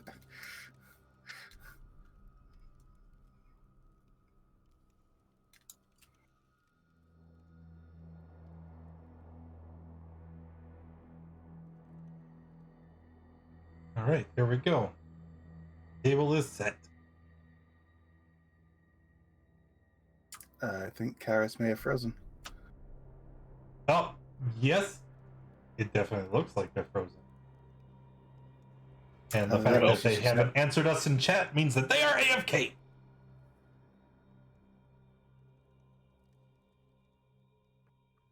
So, well then. So I mean, yeah. So I guess to the party, I'll say. So I guess we could probably head to the just the Lonelywood, just north of Tourmaline. Spend some time there. Head into Tourmaline to get the provisions and maybe pick up some money from the kobolds before we head out. Get some more supplies. And then yeah, the kobolds. then I would prefer that if we are returning to a town, that it maybe not be Tourmaline. I second that notion. I really don't want to try selling stuff, especially gems in Tourmaline. Yes, remember we already visited that shop and they weren't too welcoming. That's true. Right, and wise, isn't that the reason why we don't want to go there? Yes, they are not very welcoming or accommodating to people of other races. Yep, they said some very spurless things about us, and I heard it, and we can't go back there. Then maybe we can go to Brinchander. Brinchander sounds good. or Targos. I mean, it's closer to the Sea of Moving Ice, and there's some wilderness out by it. We could easily just kind of hide ourselves in the hills. Yeah, we could park this. Would be better. Yeah. Say that again. Or Targos. Oh shit, we're at 5 people again. Everybody keeps breaking the thing. Well, okay, you gotta remember, for us, this is gonna be a test flight. I say we keep it as short as possible until we can work out any possible hiccups. Maybe we should just go out into we just go right here, and then we just fly in circles since we get the hang of it. Hold on. Let me actually come to the map. Oh, we are so far away. Why don't we just go to, because, okay, we don't know how far this thing's going to fly either, right? That's true. So why don't we just aim for Dugan's Hole or Goodmead? Try and get somewhere close. I mean, I guess Brinchander's not that far. It's about double of Dugan's Hole. Okay, but what about this, okay? If we're concerned about flying the Nautiloid straight up to town, what if we paint something on the outside, like a smiley face, so everybody knows that we're friendly? I thought you were gonna say like maybe camouflage. You know, we paint it blue or white so it looks like a cloud. But no, smiley but we face. can literally write in common like, "We are your friends. We come in peace." Or it's. Why did I think you would have an actually smart idea? That was a good idea. The Happy Time Fun ship. Yeah, We have cookies. we do not have. That would be a Yeah, lie. but we don't have cookies. We'd We- be liars, and they'd probably be really angry with us. We We could have make this cookies. brain slurry. Speaking of, what do we do with it? Throw it off the side of the ship. I think that's the easiest option. Well, okay. I hear you, right? It's certainly very gross. But we have like 8 casks of it. And it seems like a waste of resources. And it's very much disrespectful to those that died to have their brains ground up and made into this paste, right? What So do they we got to should- do? Be mad about it? We should use it for something, and don't let it go to waste. So I have a counter proposal. Okay? Maybe we take it to Lochdinisher and we use the brain slurry to chum the water and we go fishing. It'll be a good time. I can make us some more saltfish. I mean, that sounds delicious. I mean, what else are we Yeah. gonna do with 8 barrels of brain goop? We could sell it as a special soup that makes people smarter. It could be fertilizer. Does What it work exactly as fertilizer? powers the ship? What are we gonna fertilize? Does snow? I don't know, man. I've never been here before. I think Azoth's on the right path there. I mean, we could use it. Could use it for that. And in terms of what powers the ship, Well, What is Um, that goop crystal. in those barrels that give it power? well, the tentacle things told us that was their food source. they did. And you know for absolute certain that the ship doesn't eat the same stuff? Hey, now that we think about it, Thales, Hmm. the ship talks, right? Yeah. Does the ship have a name? It's a good question. I know that the creature said that there are multiple personalities within the ship, so I find it unlikely that it might have a single So specific name. But maybe it has a designation. maybe Uh, they let all me have ask it. different names. And I guess I would ask the ship what its name is. Which I'm sure we'll find out eventually. Yep. So is this the plan? We go fishing, and then we With brain sludge. Nobody will take catch offense to that. catch a bunch of A fish, fish. and There then we go. sell the fish. We take something that isn't marketable, human remains, and then we use it as bait to catch animals, which we can then sell. That is marketable, right?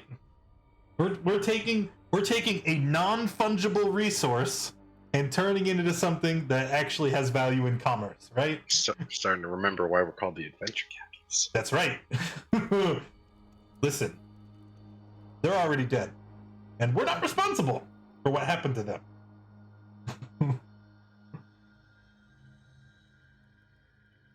He has a point. We're going fishing. That's our. Oh, Karis is gonna come back and be like, "What the? What are you talking about? last I was here, we were trying to get the ship running, and now you're going fishing?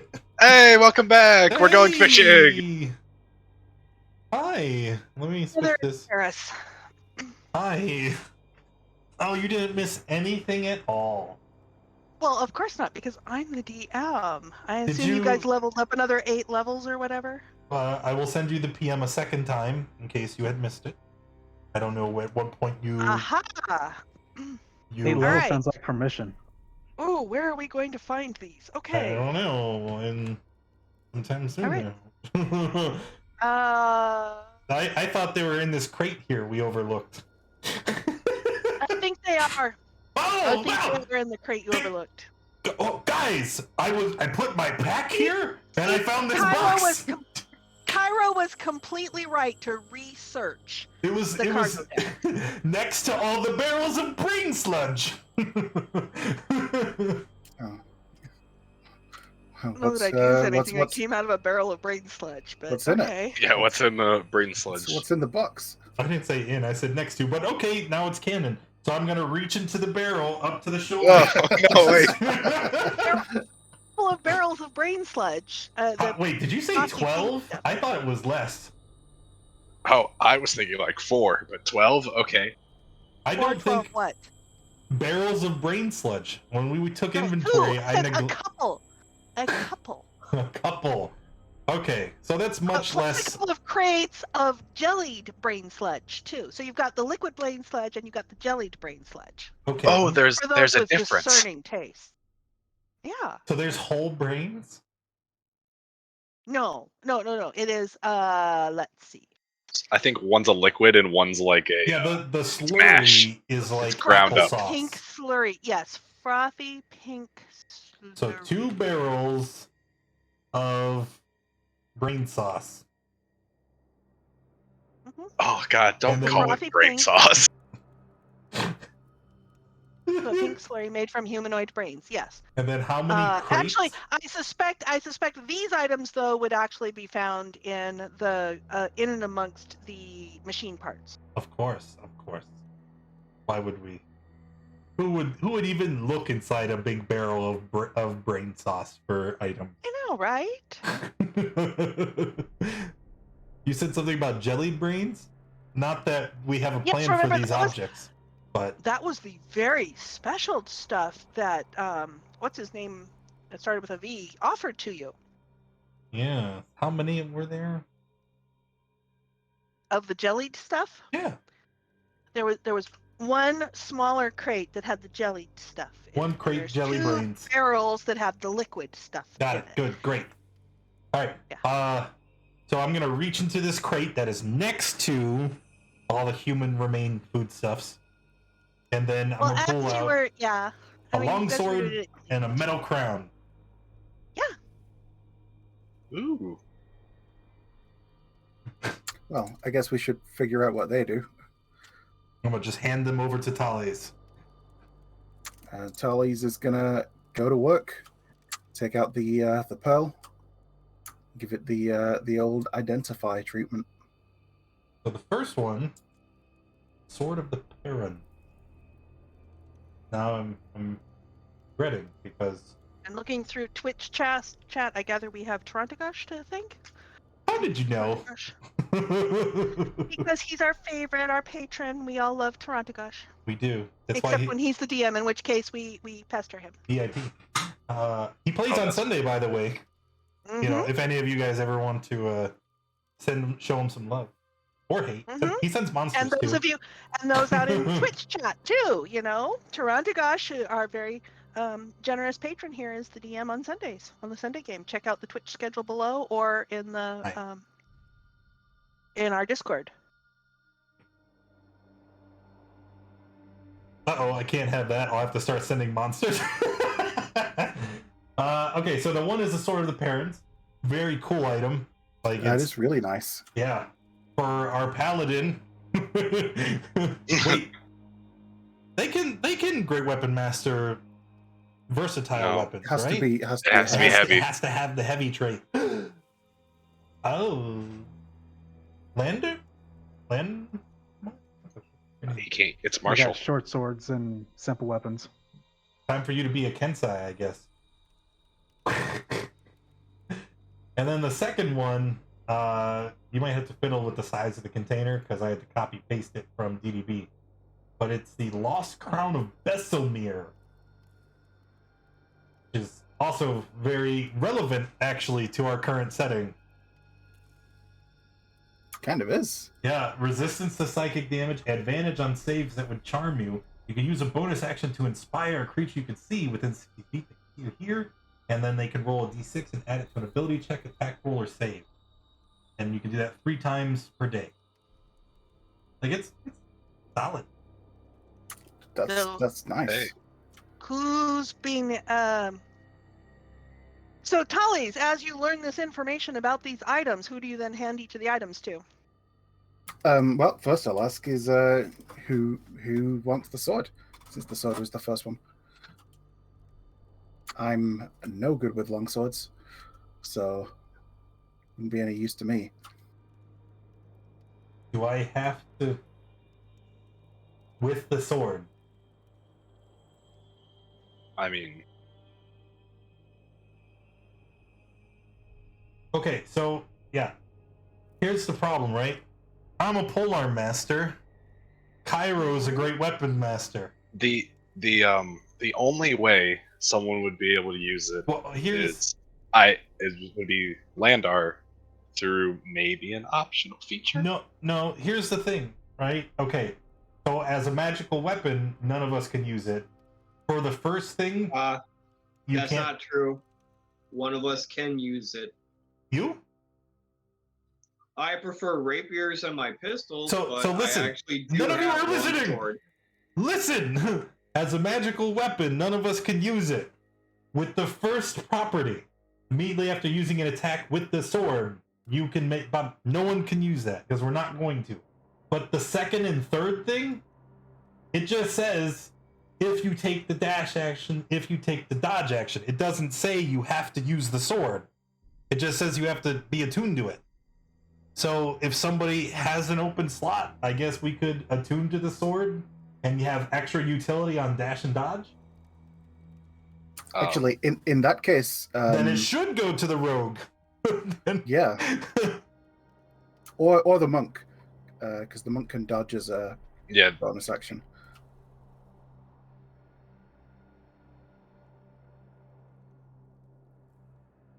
So, Rogue Monk, which is going to take it? So I'm You all not have carrying anything. attunement slots, right? Like, Yes, I still have the attunement slots. then I'm Yes. just gonna take it from Holly's and I'm just gonna hand it to Andwise. I'm sure it's probably as long as he is. Just Yeah, I was just thinking it's as long as I am tall. just big wear as it I on am. your back. You'll be You know, fine. if you take Great Weapon Master, I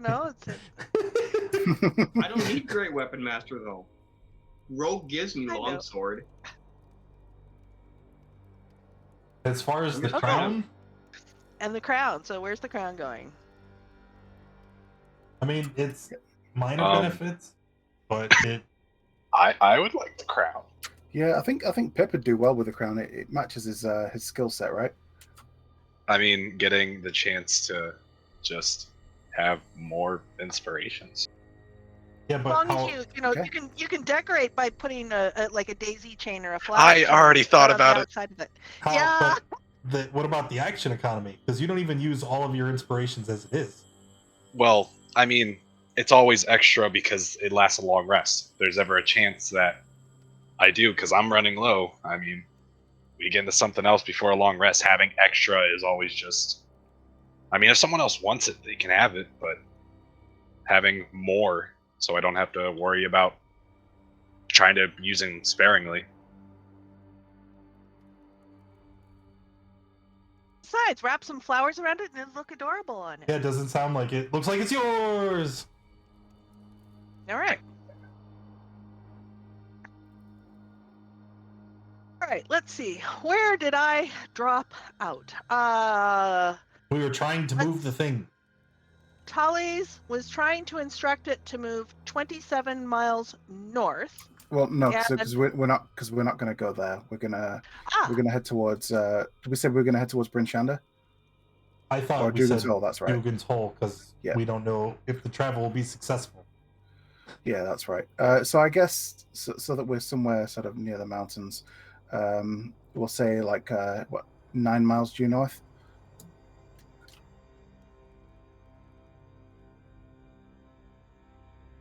Yep. Who is? I'm going to take us back to the Descendant for a moment. While we're in transit, who is where? The Tolly's last is in the I, chair. I was on the deck observing progress. Yeah, but no, but are you going to stay there? Are you all going to stand gathered around Tully's? Let's see. Cairo, you are down in the cargo hold at the moment. Everybody else is up on the helm deck. Yeah, yeah. I'm gonna stay right here because then, if he's successful, I've got a great view of us soaring over the countryside. I would also want to stay up here, so I could also Okay. see the view. Everybody's huddling around the throne. Oh, there is a Did she die again? I think so. telescope also. Did I? Oh, okay. Yeah, you're There's a still catching telescope. up. Am I here? You are now. Yeah. Okay. Oh, phew, because I can still hear you guys, but you were asking if I was here, so it's like, oh no, not again. All right. So there is on this deck here, we should make a little symbol for the mount for the telescope. It's right there. So the telescope's right there where the little blue dot is.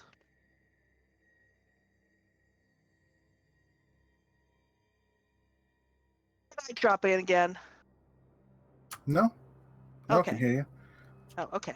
Oh, we have a telescope. Oh, that is so cool. We have a telescope. Pretty cool. Yeah, boy. All right.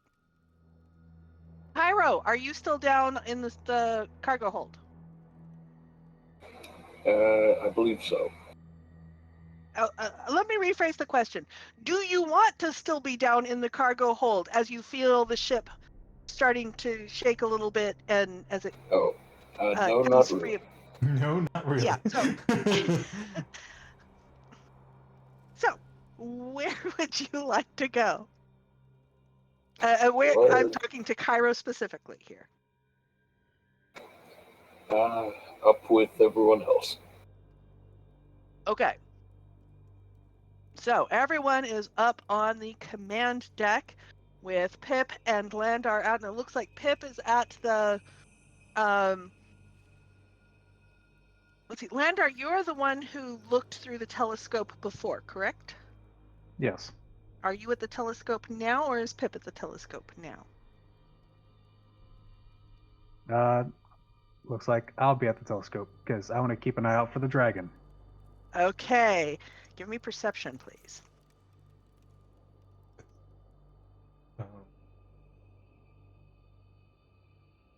And I am actually going to move us back to the Icewind Dale map. All right. So you're looking in the direction that you had looked before. Because you had seen it kind of over eastish of you, and you do not currently see it. All right, I'm going to relay that to the group to let them know, and then I'll actually ask Tallies if he can check the ship's thing to see if there's like some sort of magic for invisibility or something. For the ship? That's a good idea. Ship, are you capable of becoming invisible? Negative. That is not within our capability. The answer is no. Told you we should paint it.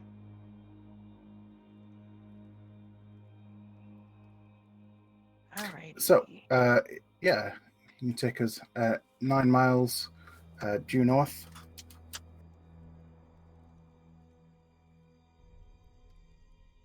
Okay. So, as the ship, I moved you guys, didn't I? Yeah, I have you on the Icewind Dale map. All right. So, as the ship rises up, it is smart enough to get above the summit of the hills before it heads north. And as you get about here, let's see.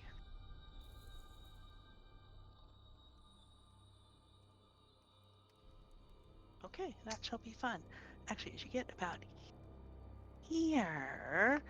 Flight chair braces himself, unsure of how it travels at about I have that information. It travels at about 15 miles per hour. I had that information. Where did I put that information? Not very fast at all. Well, compared to you guys in snowshoes, where you go, what is it, a half mile per hour? True. Flying It's 15 miles actually an hour is not too bad. Quite I fast. stand corrected. Yes, that's quite fast. All right. So, yeah, you're gonna fly, and that was 9 miles, so it's gonna take about half hour to get there. I need to bring this over. Imagine we're relatively safe in the air too, as long as we stay away from the dragon.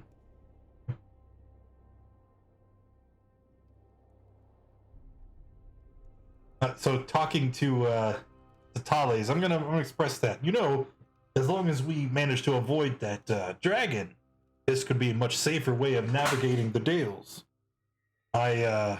Maybe we should make it a point to ask the residents of the towns where we go if they had seen it or have heard tales of where it possibly could be. That's a good idea. I know. That's why I said it. We should definitely do that. And who knows? Maybe this thing can, help us keep ahead of it. It's a lot faster, even though it doesn't seem to move tremendously fast. It's a lot faster flying over the countryside than walking in this terrain. Heck yeah. All right. So you are somewhat south of Dugan's Hole. The weather is clear. It is currently nighttime, but you can see the lights of the town down below you. And you are hovering in the air. Okay, so the 9 miles should have put us like in the hills, like just sort of just below it. Yeah. I'm gonna ask the ship to land. Okay, and it goes straight down and lands gently on the Okay. Well, it ground below. looks like we're close to Dugan's Hole. It is the middle of the night. I might stay here and see about finishing what I had started before. With the Well, if it's night, learning. we should probably all stay here. Yeah, and we can head there in the morning.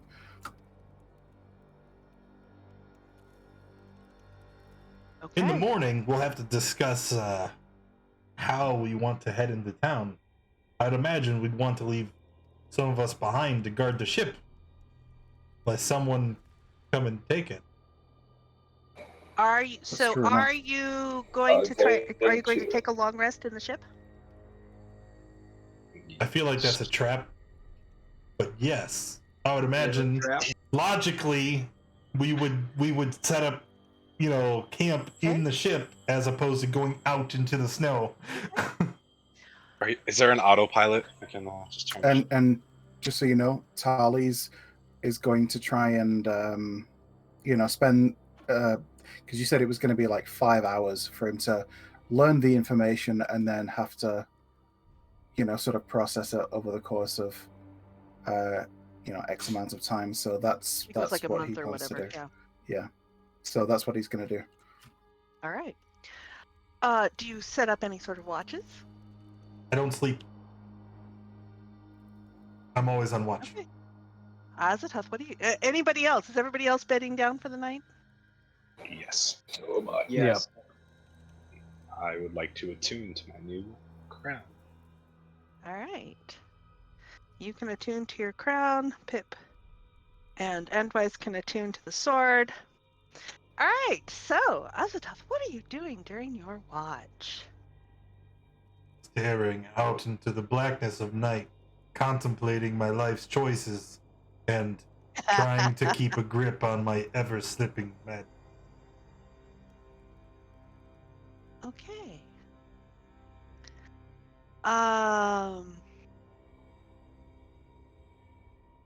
So shortly after everyone has settled down to sleep and you're looking around outside, you hear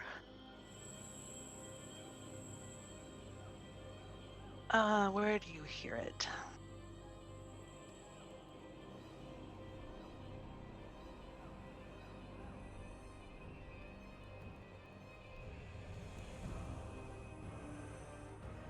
Is this where you hear it? Aha! This is where we hear it. All right. So, you start seeing lights flashing in the direction of noted, Tullies. You start noticing flashes of light over in the direction of Dugan's Hole. So that's not overly alarming at first. So just kind of staring out towards Dugan's Hole, does the do the lights seem like anything familiar, or like firelight, or Perception. Yes, perception. If only we had a telescope. Yeah, that was probably would have been a good idea. Well, failing to see anything on his own, I'm gonna make my way to the deck and use the telescope.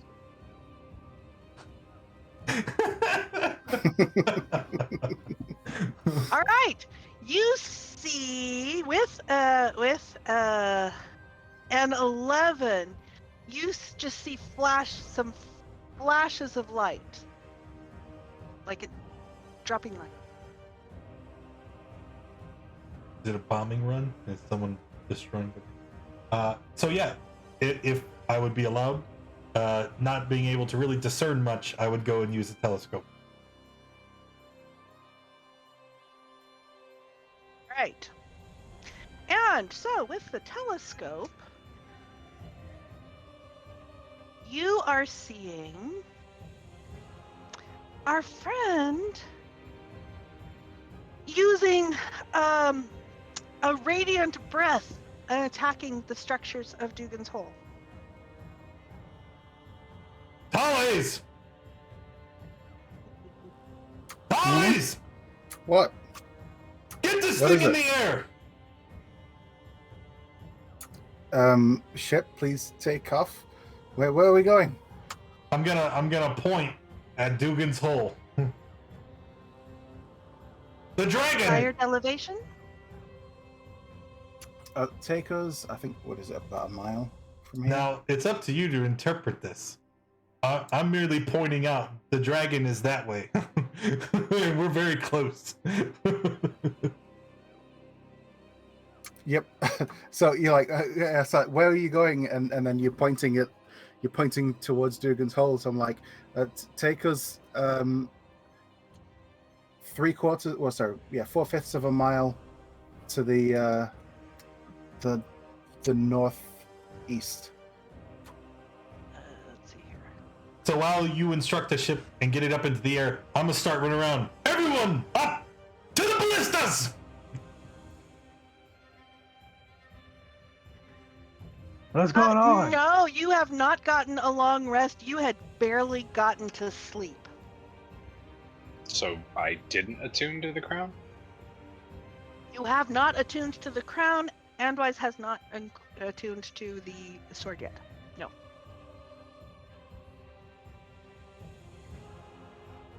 Okay, so you're running around getting everybody up. What are people doing?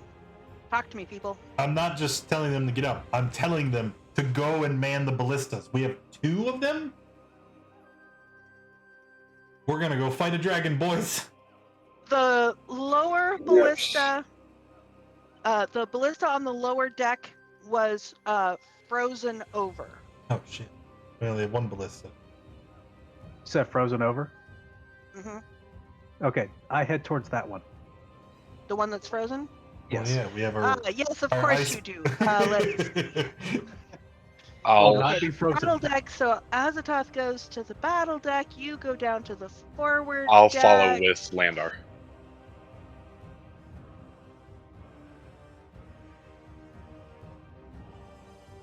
Okay.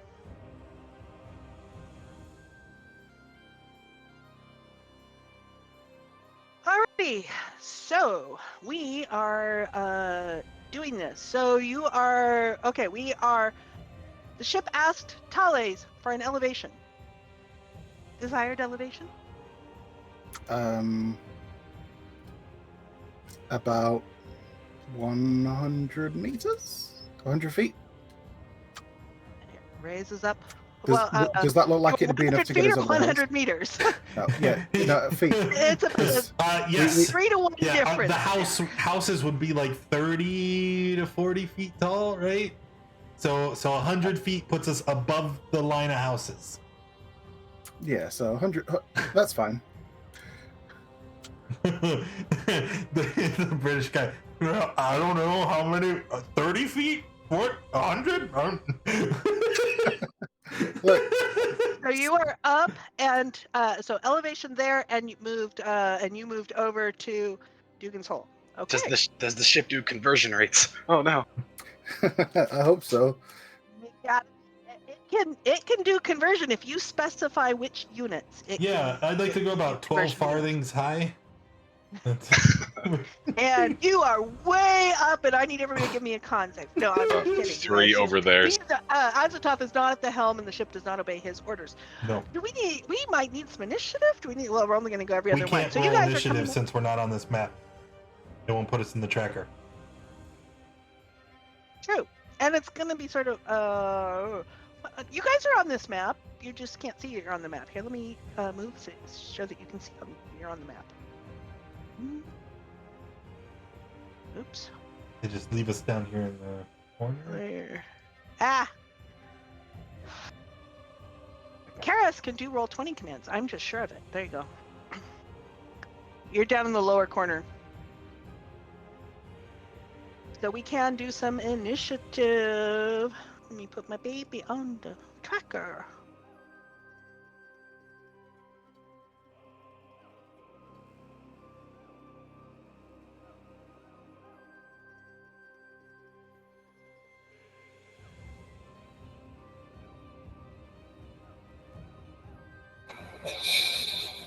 Alrighty. We have everybody. Let me expand the turn tracker so I can see. We have 1, 2, 3, 4, 5, 6. We have everybody. Splendid. Okay. Handwise, what would you like to do? Did I actually start that? I can't tell if Tracker started. Yep, it says round 1. Okay. I don't see it on my screen, but that's okay. Doesn't matter. Alright, well, I followed Azoth up. Seeing that we're going to be fighting a dragon, I'm going to try to load the ballista on this level. The which ballista level are on the you- first level is still loaded. Okay. Oh, that's So- right. One on our level is loaded, isn't it? I think let's sort of sort your tokens out, move your tokens further up on the page if you are on the battle deck, lower down on the page if you are on the what is that called? The main deck or whatever. What is that called?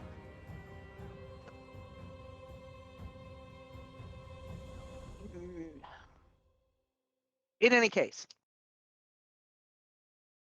Cairo's on the lower deck. It is area descendant.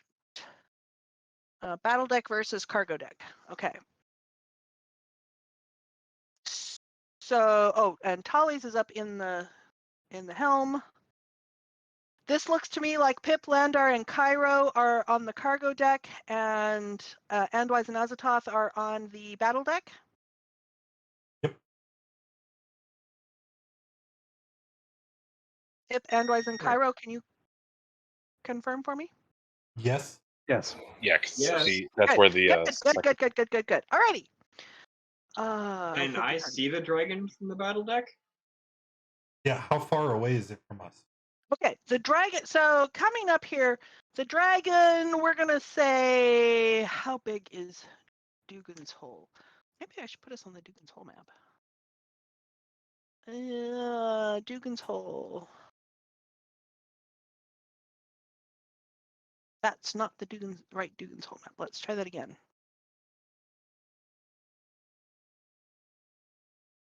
That was the Dugan's Hole map. Where did it go?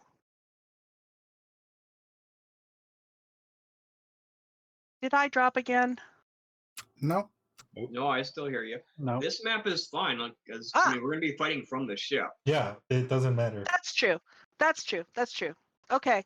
So you are about 700 feet currently from the dragon. So the ship didn't drive up to it? He gave me a distance in units, and I traveled that distance in units. So can I sense what's going on outside of the ship to be, because like it seems kind of inefficient to not be able to see where your ship's going if you're trying to tell it where to go.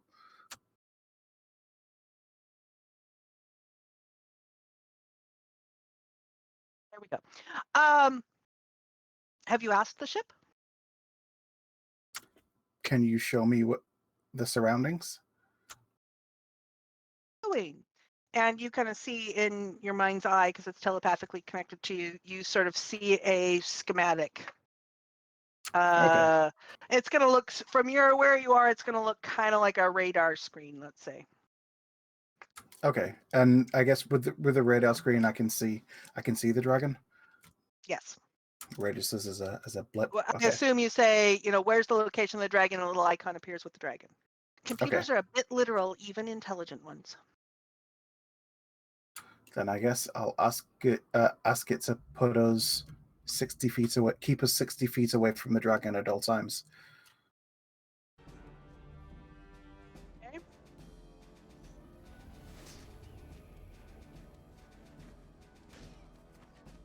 And so the ship moves. Let's see. So the ship. Okay, where am I here? Dun, dun, dun, dun, dun, dun, dun. Here's the turn order. It is actually Andwise's turn at the moment. So, Andwise, what are you doing? Yes, you can see the dragon. The ship is coming up towards the dragon. It is currently, what did I say? 700 feet from you. All right, I'm not sure what the range on ballistas is, so I'm just gonna hold action until the dragon gets closer. Okay. And that's the one where the ballista is still loaded. Okay. That brings us to... I don't have the... You my just control. cleared the tracker. I did not intend to. All right. I was trying to scroll down it. I was not trying to clear it. Roll20 is behaving a little bit oddly for me. All right, let's...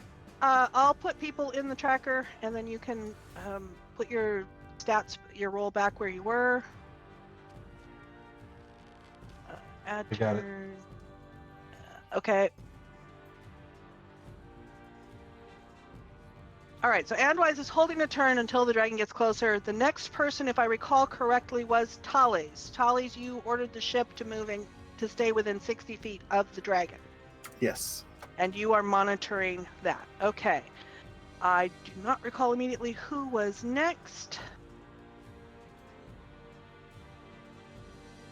I'll also ask the ship, will it be able to continue the command if I leave the chair?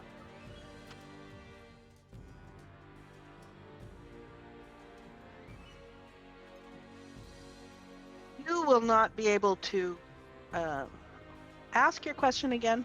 Sorry, because they're very literal. Will the ship maintain its last command if I leave the chair? Yes. Okay.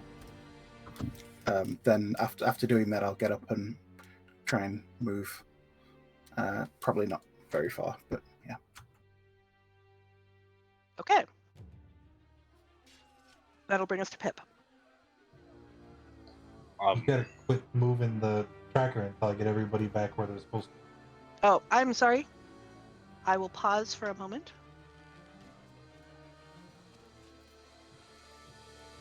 Because nobody else did it. I'd imagine I would be getting a bolt ready to load until after Landar unfreezes it.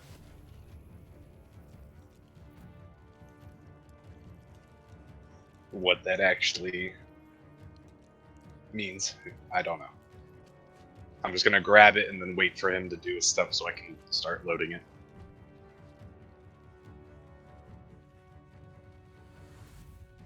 Oh, and I have a nifty graphic to show you while that's there.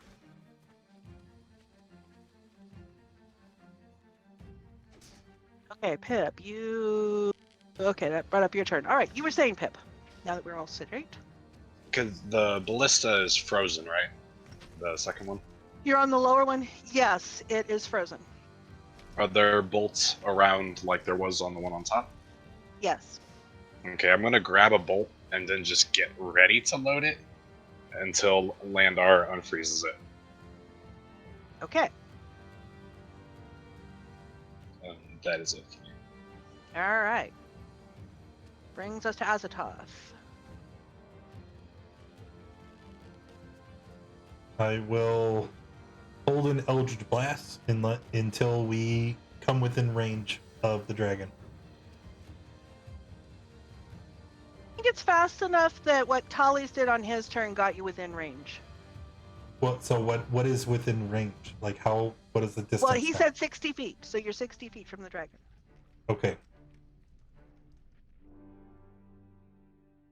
All right, within 60 feet, that would trigger my held action. Go for it. What do you want me to roll for this? For the ballista, roll a... Do you not have the ballista stat block? I don't have the ballista stat block. Do I have a ballista? I don't have a ballista stat block. Do you have a ballista stat block, Candy? I'm pretty sure it's in the DMG. I'll pull it Special equipment. Nope. You can probably find it faster than I can. Ballista. Aha.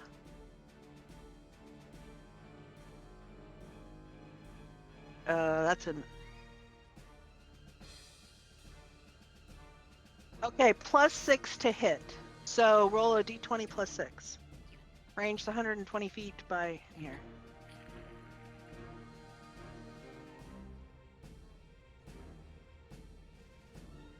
And it's 3d10 on the piercing damage. So we should have done more with the bullet, but that's okay. All right, 23 is, I believe, a hit. If I can find what I did with the dragon. He's under here somewhere. I have too many tabs open. I should pull... Aha! Here's the dragon. That is a hit. Pop out the dragon so I can find him more immediately. Yes, that is a hit.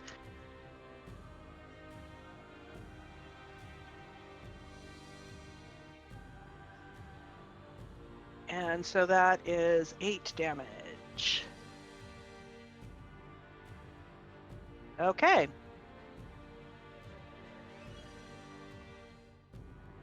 All right. Anything so else? That was his reaction. My turn. Yes. Your turn. So we will Eldritch Blast twice. Is 17 a hit? 17 is a hit. So 5 force, and I will end my turn. Okay, Landar. All right, I'm using my action to shift the flowing river to unfreeze the ballista, and I tell Cairo to get ready to fire, and that's it. Give me a Give me an investigation check. Okay. As the ice melts away from this and it starts to get emerged, you had been up close and personal with the one upstairs. It looks like this one might be damaged.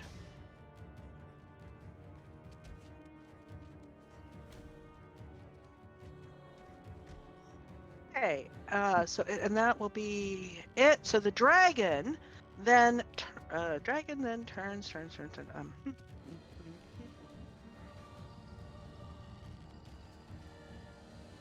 I lost the sheet.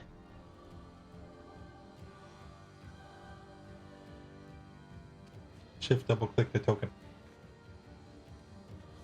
Yeah, that's not the sheet I lost, but that's okay. I will get it back here very quickly because I know where it is. It's right here. Aha. All right. Ah, there it is. It was hiding up among the token and stuff. All right. So, the dragon's far enough away you can't really hear that, but you can hear kind of the roar as it turns to strafe you guys. And that is, which I put on the other window so that I could get it easily. Its range is for its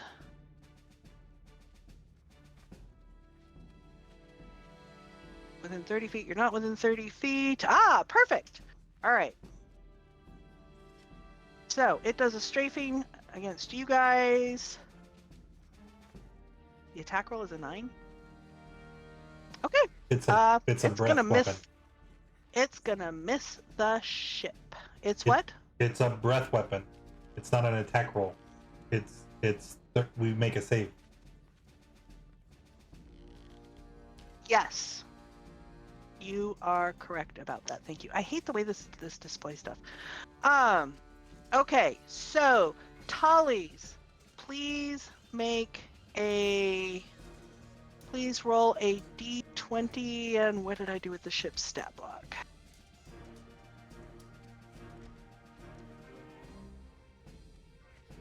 Roll a d20 for me. For the ship. Yep. I mean, Okay. to be fair, I've disconnected from the ship. I remember I told it. I asked if it would continue doing what it's doing. Then I got off, so I'm not controlling it anymore. True. This is true. You lost control of the ship. All right. So it takes the hit. So there is kind of a rippling shudder as the organic parts of the ship take the damage on this. Okay. That is the dragon's turn, and it flies a bit, and the ship moves to compensate with it. That brings us to Cairo.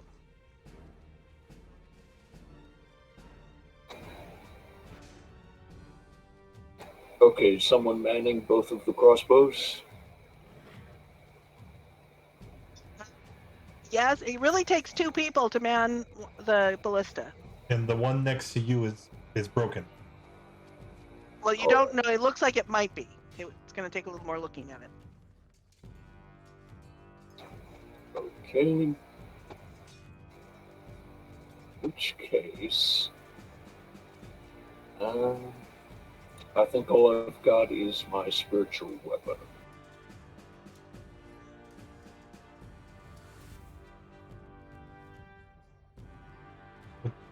What's the range on spiritual weapon? 60 feet. Hey, So it is right at the edge. Perfect.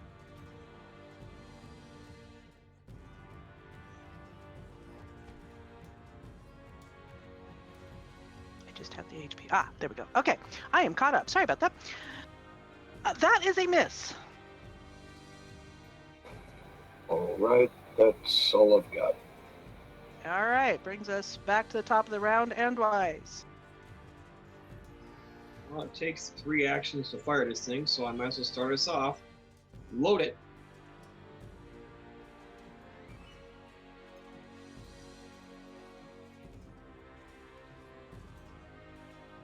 That will be my entire turn, is loading the ballista on this level. Okay. Tallies.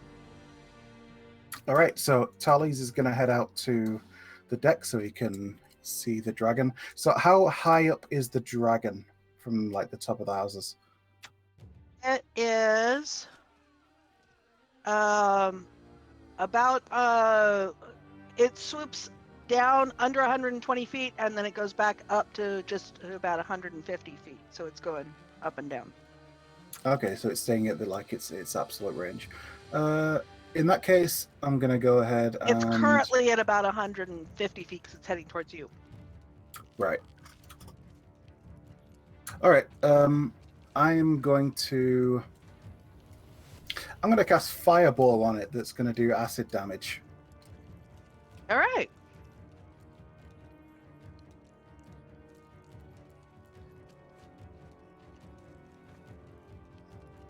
And so it needs to make a dex. Yeah, Yeah, dex there, save. dex save. Poop. So it takes half. Yeah, so 14 acid. Acid damage, okay. Anything else, Tallies? That'll be Tully's turn. Okay. Pip. So, looking at the ballista, can I see what's broken on it? I don't know if it was said. Investigation.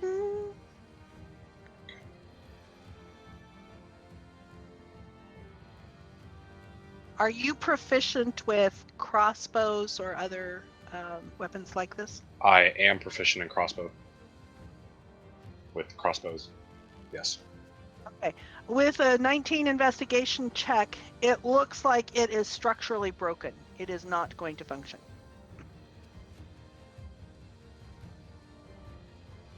Like, okay.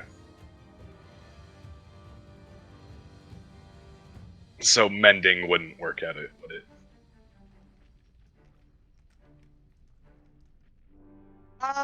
It might. Link the spell for me, please. It might, especially where you've got a 19 investigation, so you know what's wrong.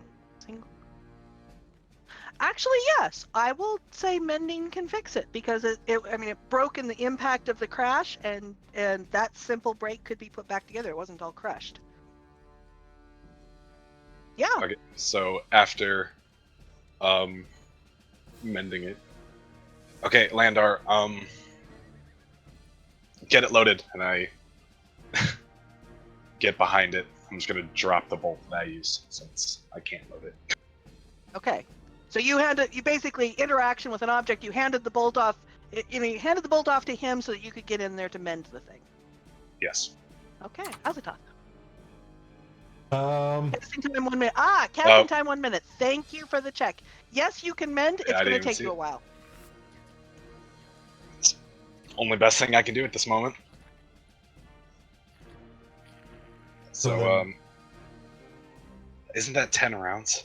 Yes, it is. Okay, well, I'm not gonna do that. It's Oh, you're not going to do that then. All right. no. So your investigation, it is fixable. The breaker tear is not longer than 1 foot, so that would be fine.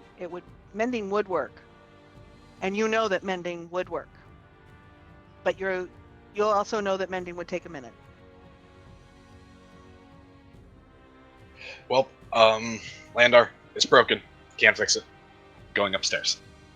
I can stop tracking 10 rounds to fixing it. Okay. And I'll go upstairs with the. I'll use my movement to try to make my way up with the rest of the party. Okay. Azoth. So it's who all is up here now in the higher? Because I know people have migrated up to the deck. So Pip is on the way up. Is just arriving. You've got Andwise and Tallies with you. Neither of them. All right.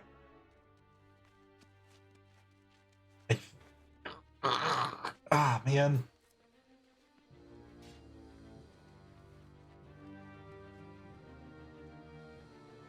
Sorry. Any other spot within range. Arrive exactly at the spot desired.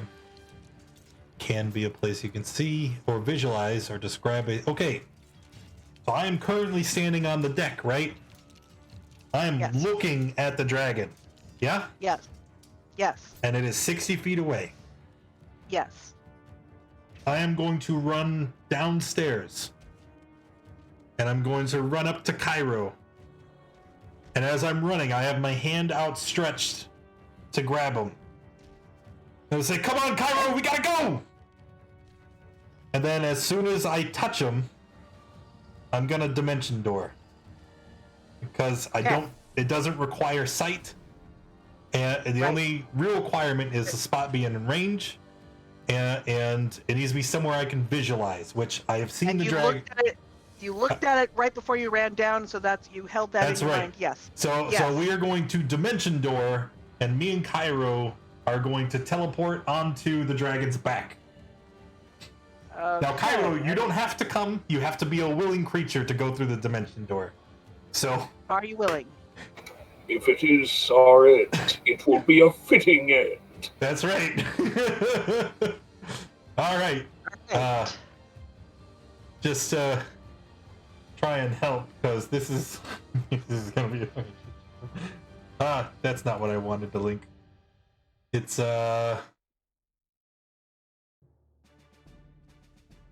this. All right. So now that we're here, we've already climbed up. Suitably large opponent introduced terrain, making any ability to get into position. We're teleporting, so I don't know how you want to do this. Well, you're teleporting to the spot that you envisioned, so Cool. you're there. Then I land on its back, and as a bonus action, I'm going to use my Form of Dread because it gives me a health buffer, and then I'll be done because I have nothing else left to do. All right, Landar. All right. Well, since I'm on the deck, I am going to cast Chill Touch at it. Okay. That'll hit 10 necrotic.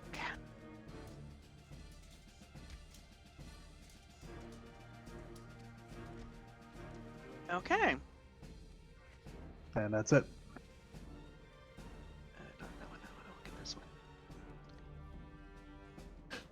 We are gonna die. I haven't done something right. You guys did other damage to it. Oh, that's because I'm on the wrong token. I did the damage on this token. So this is actually, you did 10. So this is 120 minus 10. Brings it down to 110. Okay. All right. That's what you did. Anything else, Landar? Nope, that's it. All right. The dragon disengages and starts to fly south. Uh-oh. And the ship stays within 60 feet of it. Okay, Cairo. All right, I am on the dragon's back, correct? You are on the dragon's back. All right, time to wreak havoc.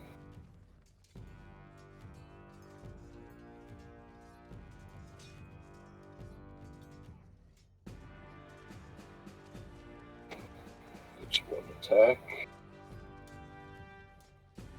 Yep. Hold on. Can I use a bonus action I take between it back. attacks? It flew the wrong way. It flew that way. Sorry, it flew northwest. I'm sorry, say that again, please, Williamson. Can I use bonus actions between attacks? Use your regular smite. Yes. It's more damage. And you don't need to use your bonus action. Okay, you mean Divine Smite? Yeah, you just subtract a spell slot and roll 2d8. Okay, I'm going to do that.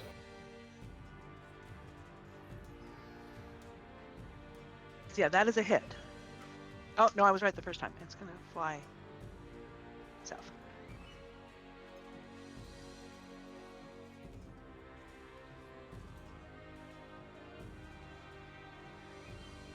So it is taking 18 points of damage. Yep.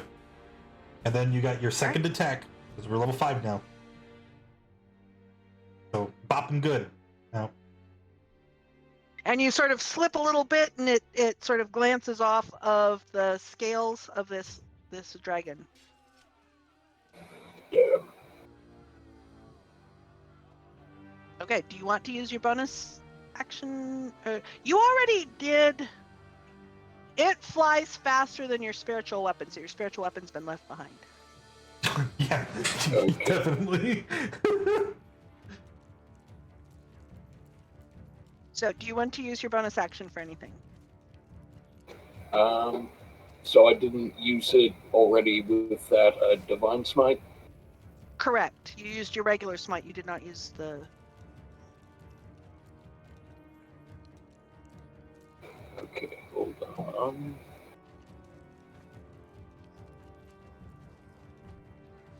Okay, in which case I don't see any harm in using my bonus action to cast another spiritual weapon. Okay. If it moves, it's just gonna get left behind again. But in the meantime, it's done 4 damage. Alright, whoop-de-doo. That's all for me. Okay, Endwise. Alright, step 2. Action to aim. I will aim the ballista. All right. Give me a crossbow. Your crossbow attack.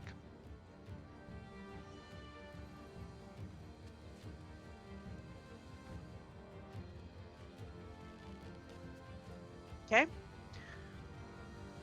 All right.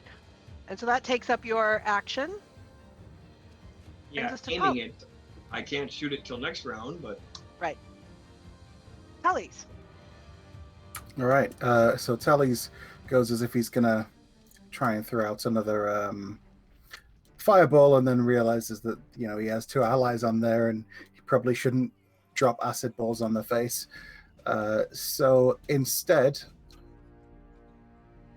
I'm gonna go for the nice and easy. Hit it with a level 3 magic missile. So that is how many times 2? So it's 10 damage, 10 force damage. Okay. And those of you on it, not only does it shudder a little bit when these hit, but you're also hearing these kind of metallic, grindy like noises when it hits. Awesome. Okay. Anything else? That's it. No, that's it for Tallies. Pip. Is it still within 60 feet, right? It is 60 feet, yes. Perfect. Actually, I should double check. Yeah, they have an equivalent. They have equivalent flying speed, so it stays at 60 feet as instructed. I am going to use unsettling words on the dragon. Okay. And then, as an action, I will Link cast. your spell, or link it for me Yes. again, so that I It remember what it gets a does. penalty roll to It's, Right. saving Should- throws. It gets the minus D6 to its right. And then. Are you going to say something? Nope. I want to cast Toll of the Dead. Okay, that's a wisdom save. Do I recall correctly? Yeah, it has been hit, right? Yes. Yes, Pyro it hit. has been hit. It And has we taken shot it with damage. the ballista. Yes. So DC Alright, 13. Okay, it's not gonna make it. It So it has to. It uses the inspiration anyways. It has to be used on the next Not save. optional. So Yeah. no, it's not. It says it must. Yes. So Okay. So it takes the 17 necrotic. That is And- a big hit. yeah, Yeah, That's a beautiful hit. that's my only damaging cantrip. It's just. And that will be it. Anything else, Pip? No. Azoth. All right. What are you doing to my baby? We're going all out. Bonus action to cast Spirit Shroud, and action we're going to attack. Do you need me to link Spirit Shroud? I know I've only used it like once. Actually, wait a minute. This is supposed to be 10. I should be tracking its damage on my whiteboard instead of between 2 tokens. Okay. Spirit Shroud. Yeah, basically when I hit him, it deals more damage, and Yes. he loses mobility. But I don't know if that's really gonna be relevant. All right, now we're gonna whack him. Okay, whack okay. it. Before you attack, I'm not sure if this would be the appropriate time, Karis, to mention magical tinkering. Yes, it actually would. So, as you go to attack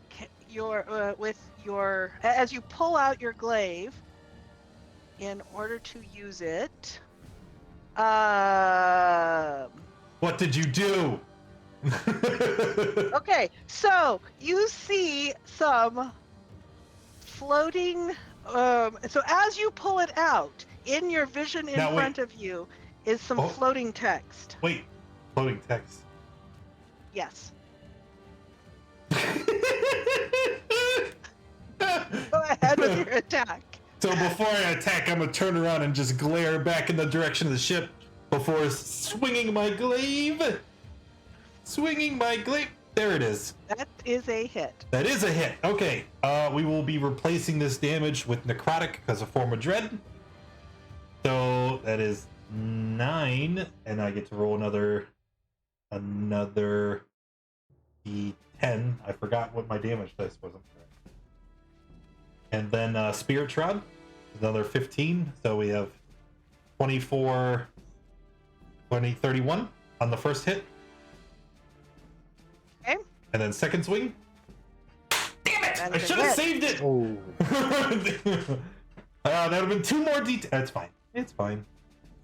So we hit for 18 and then 2 ticks of Spirit Shroud because double dice. So 26, 35 on the second swing. All right. So Uh-oh. the dragon makes a horrific grinding noise as it begins to shudder and crumble to pieces beneath you. And so as it is falling down from 150 feet up, its great bulk crashes into the snow. Jagged shards of black crystal fly off in all directions. Hang on. The dragon they are Yes. riding is now crashing, correct? That's what I heard. Reaction.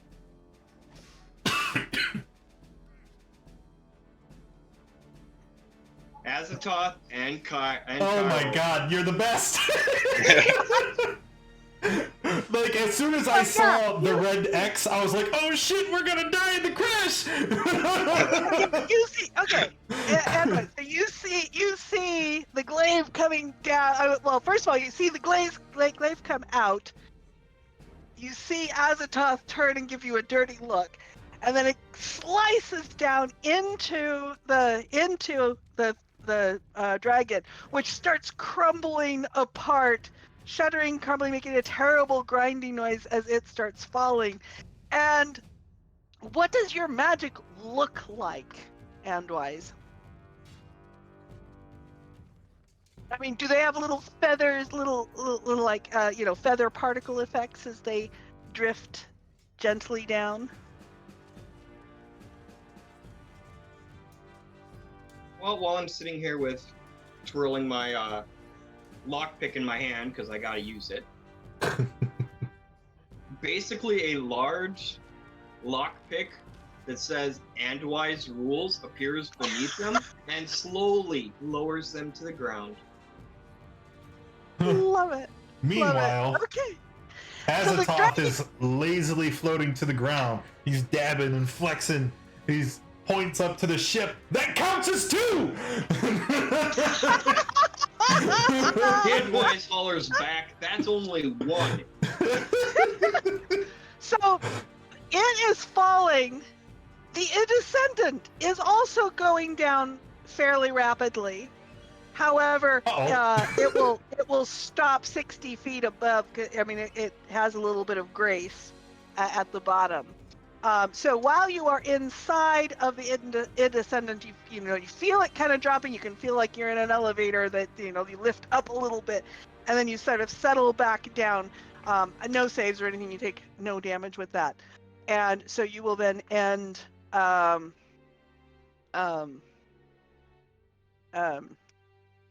on your feet.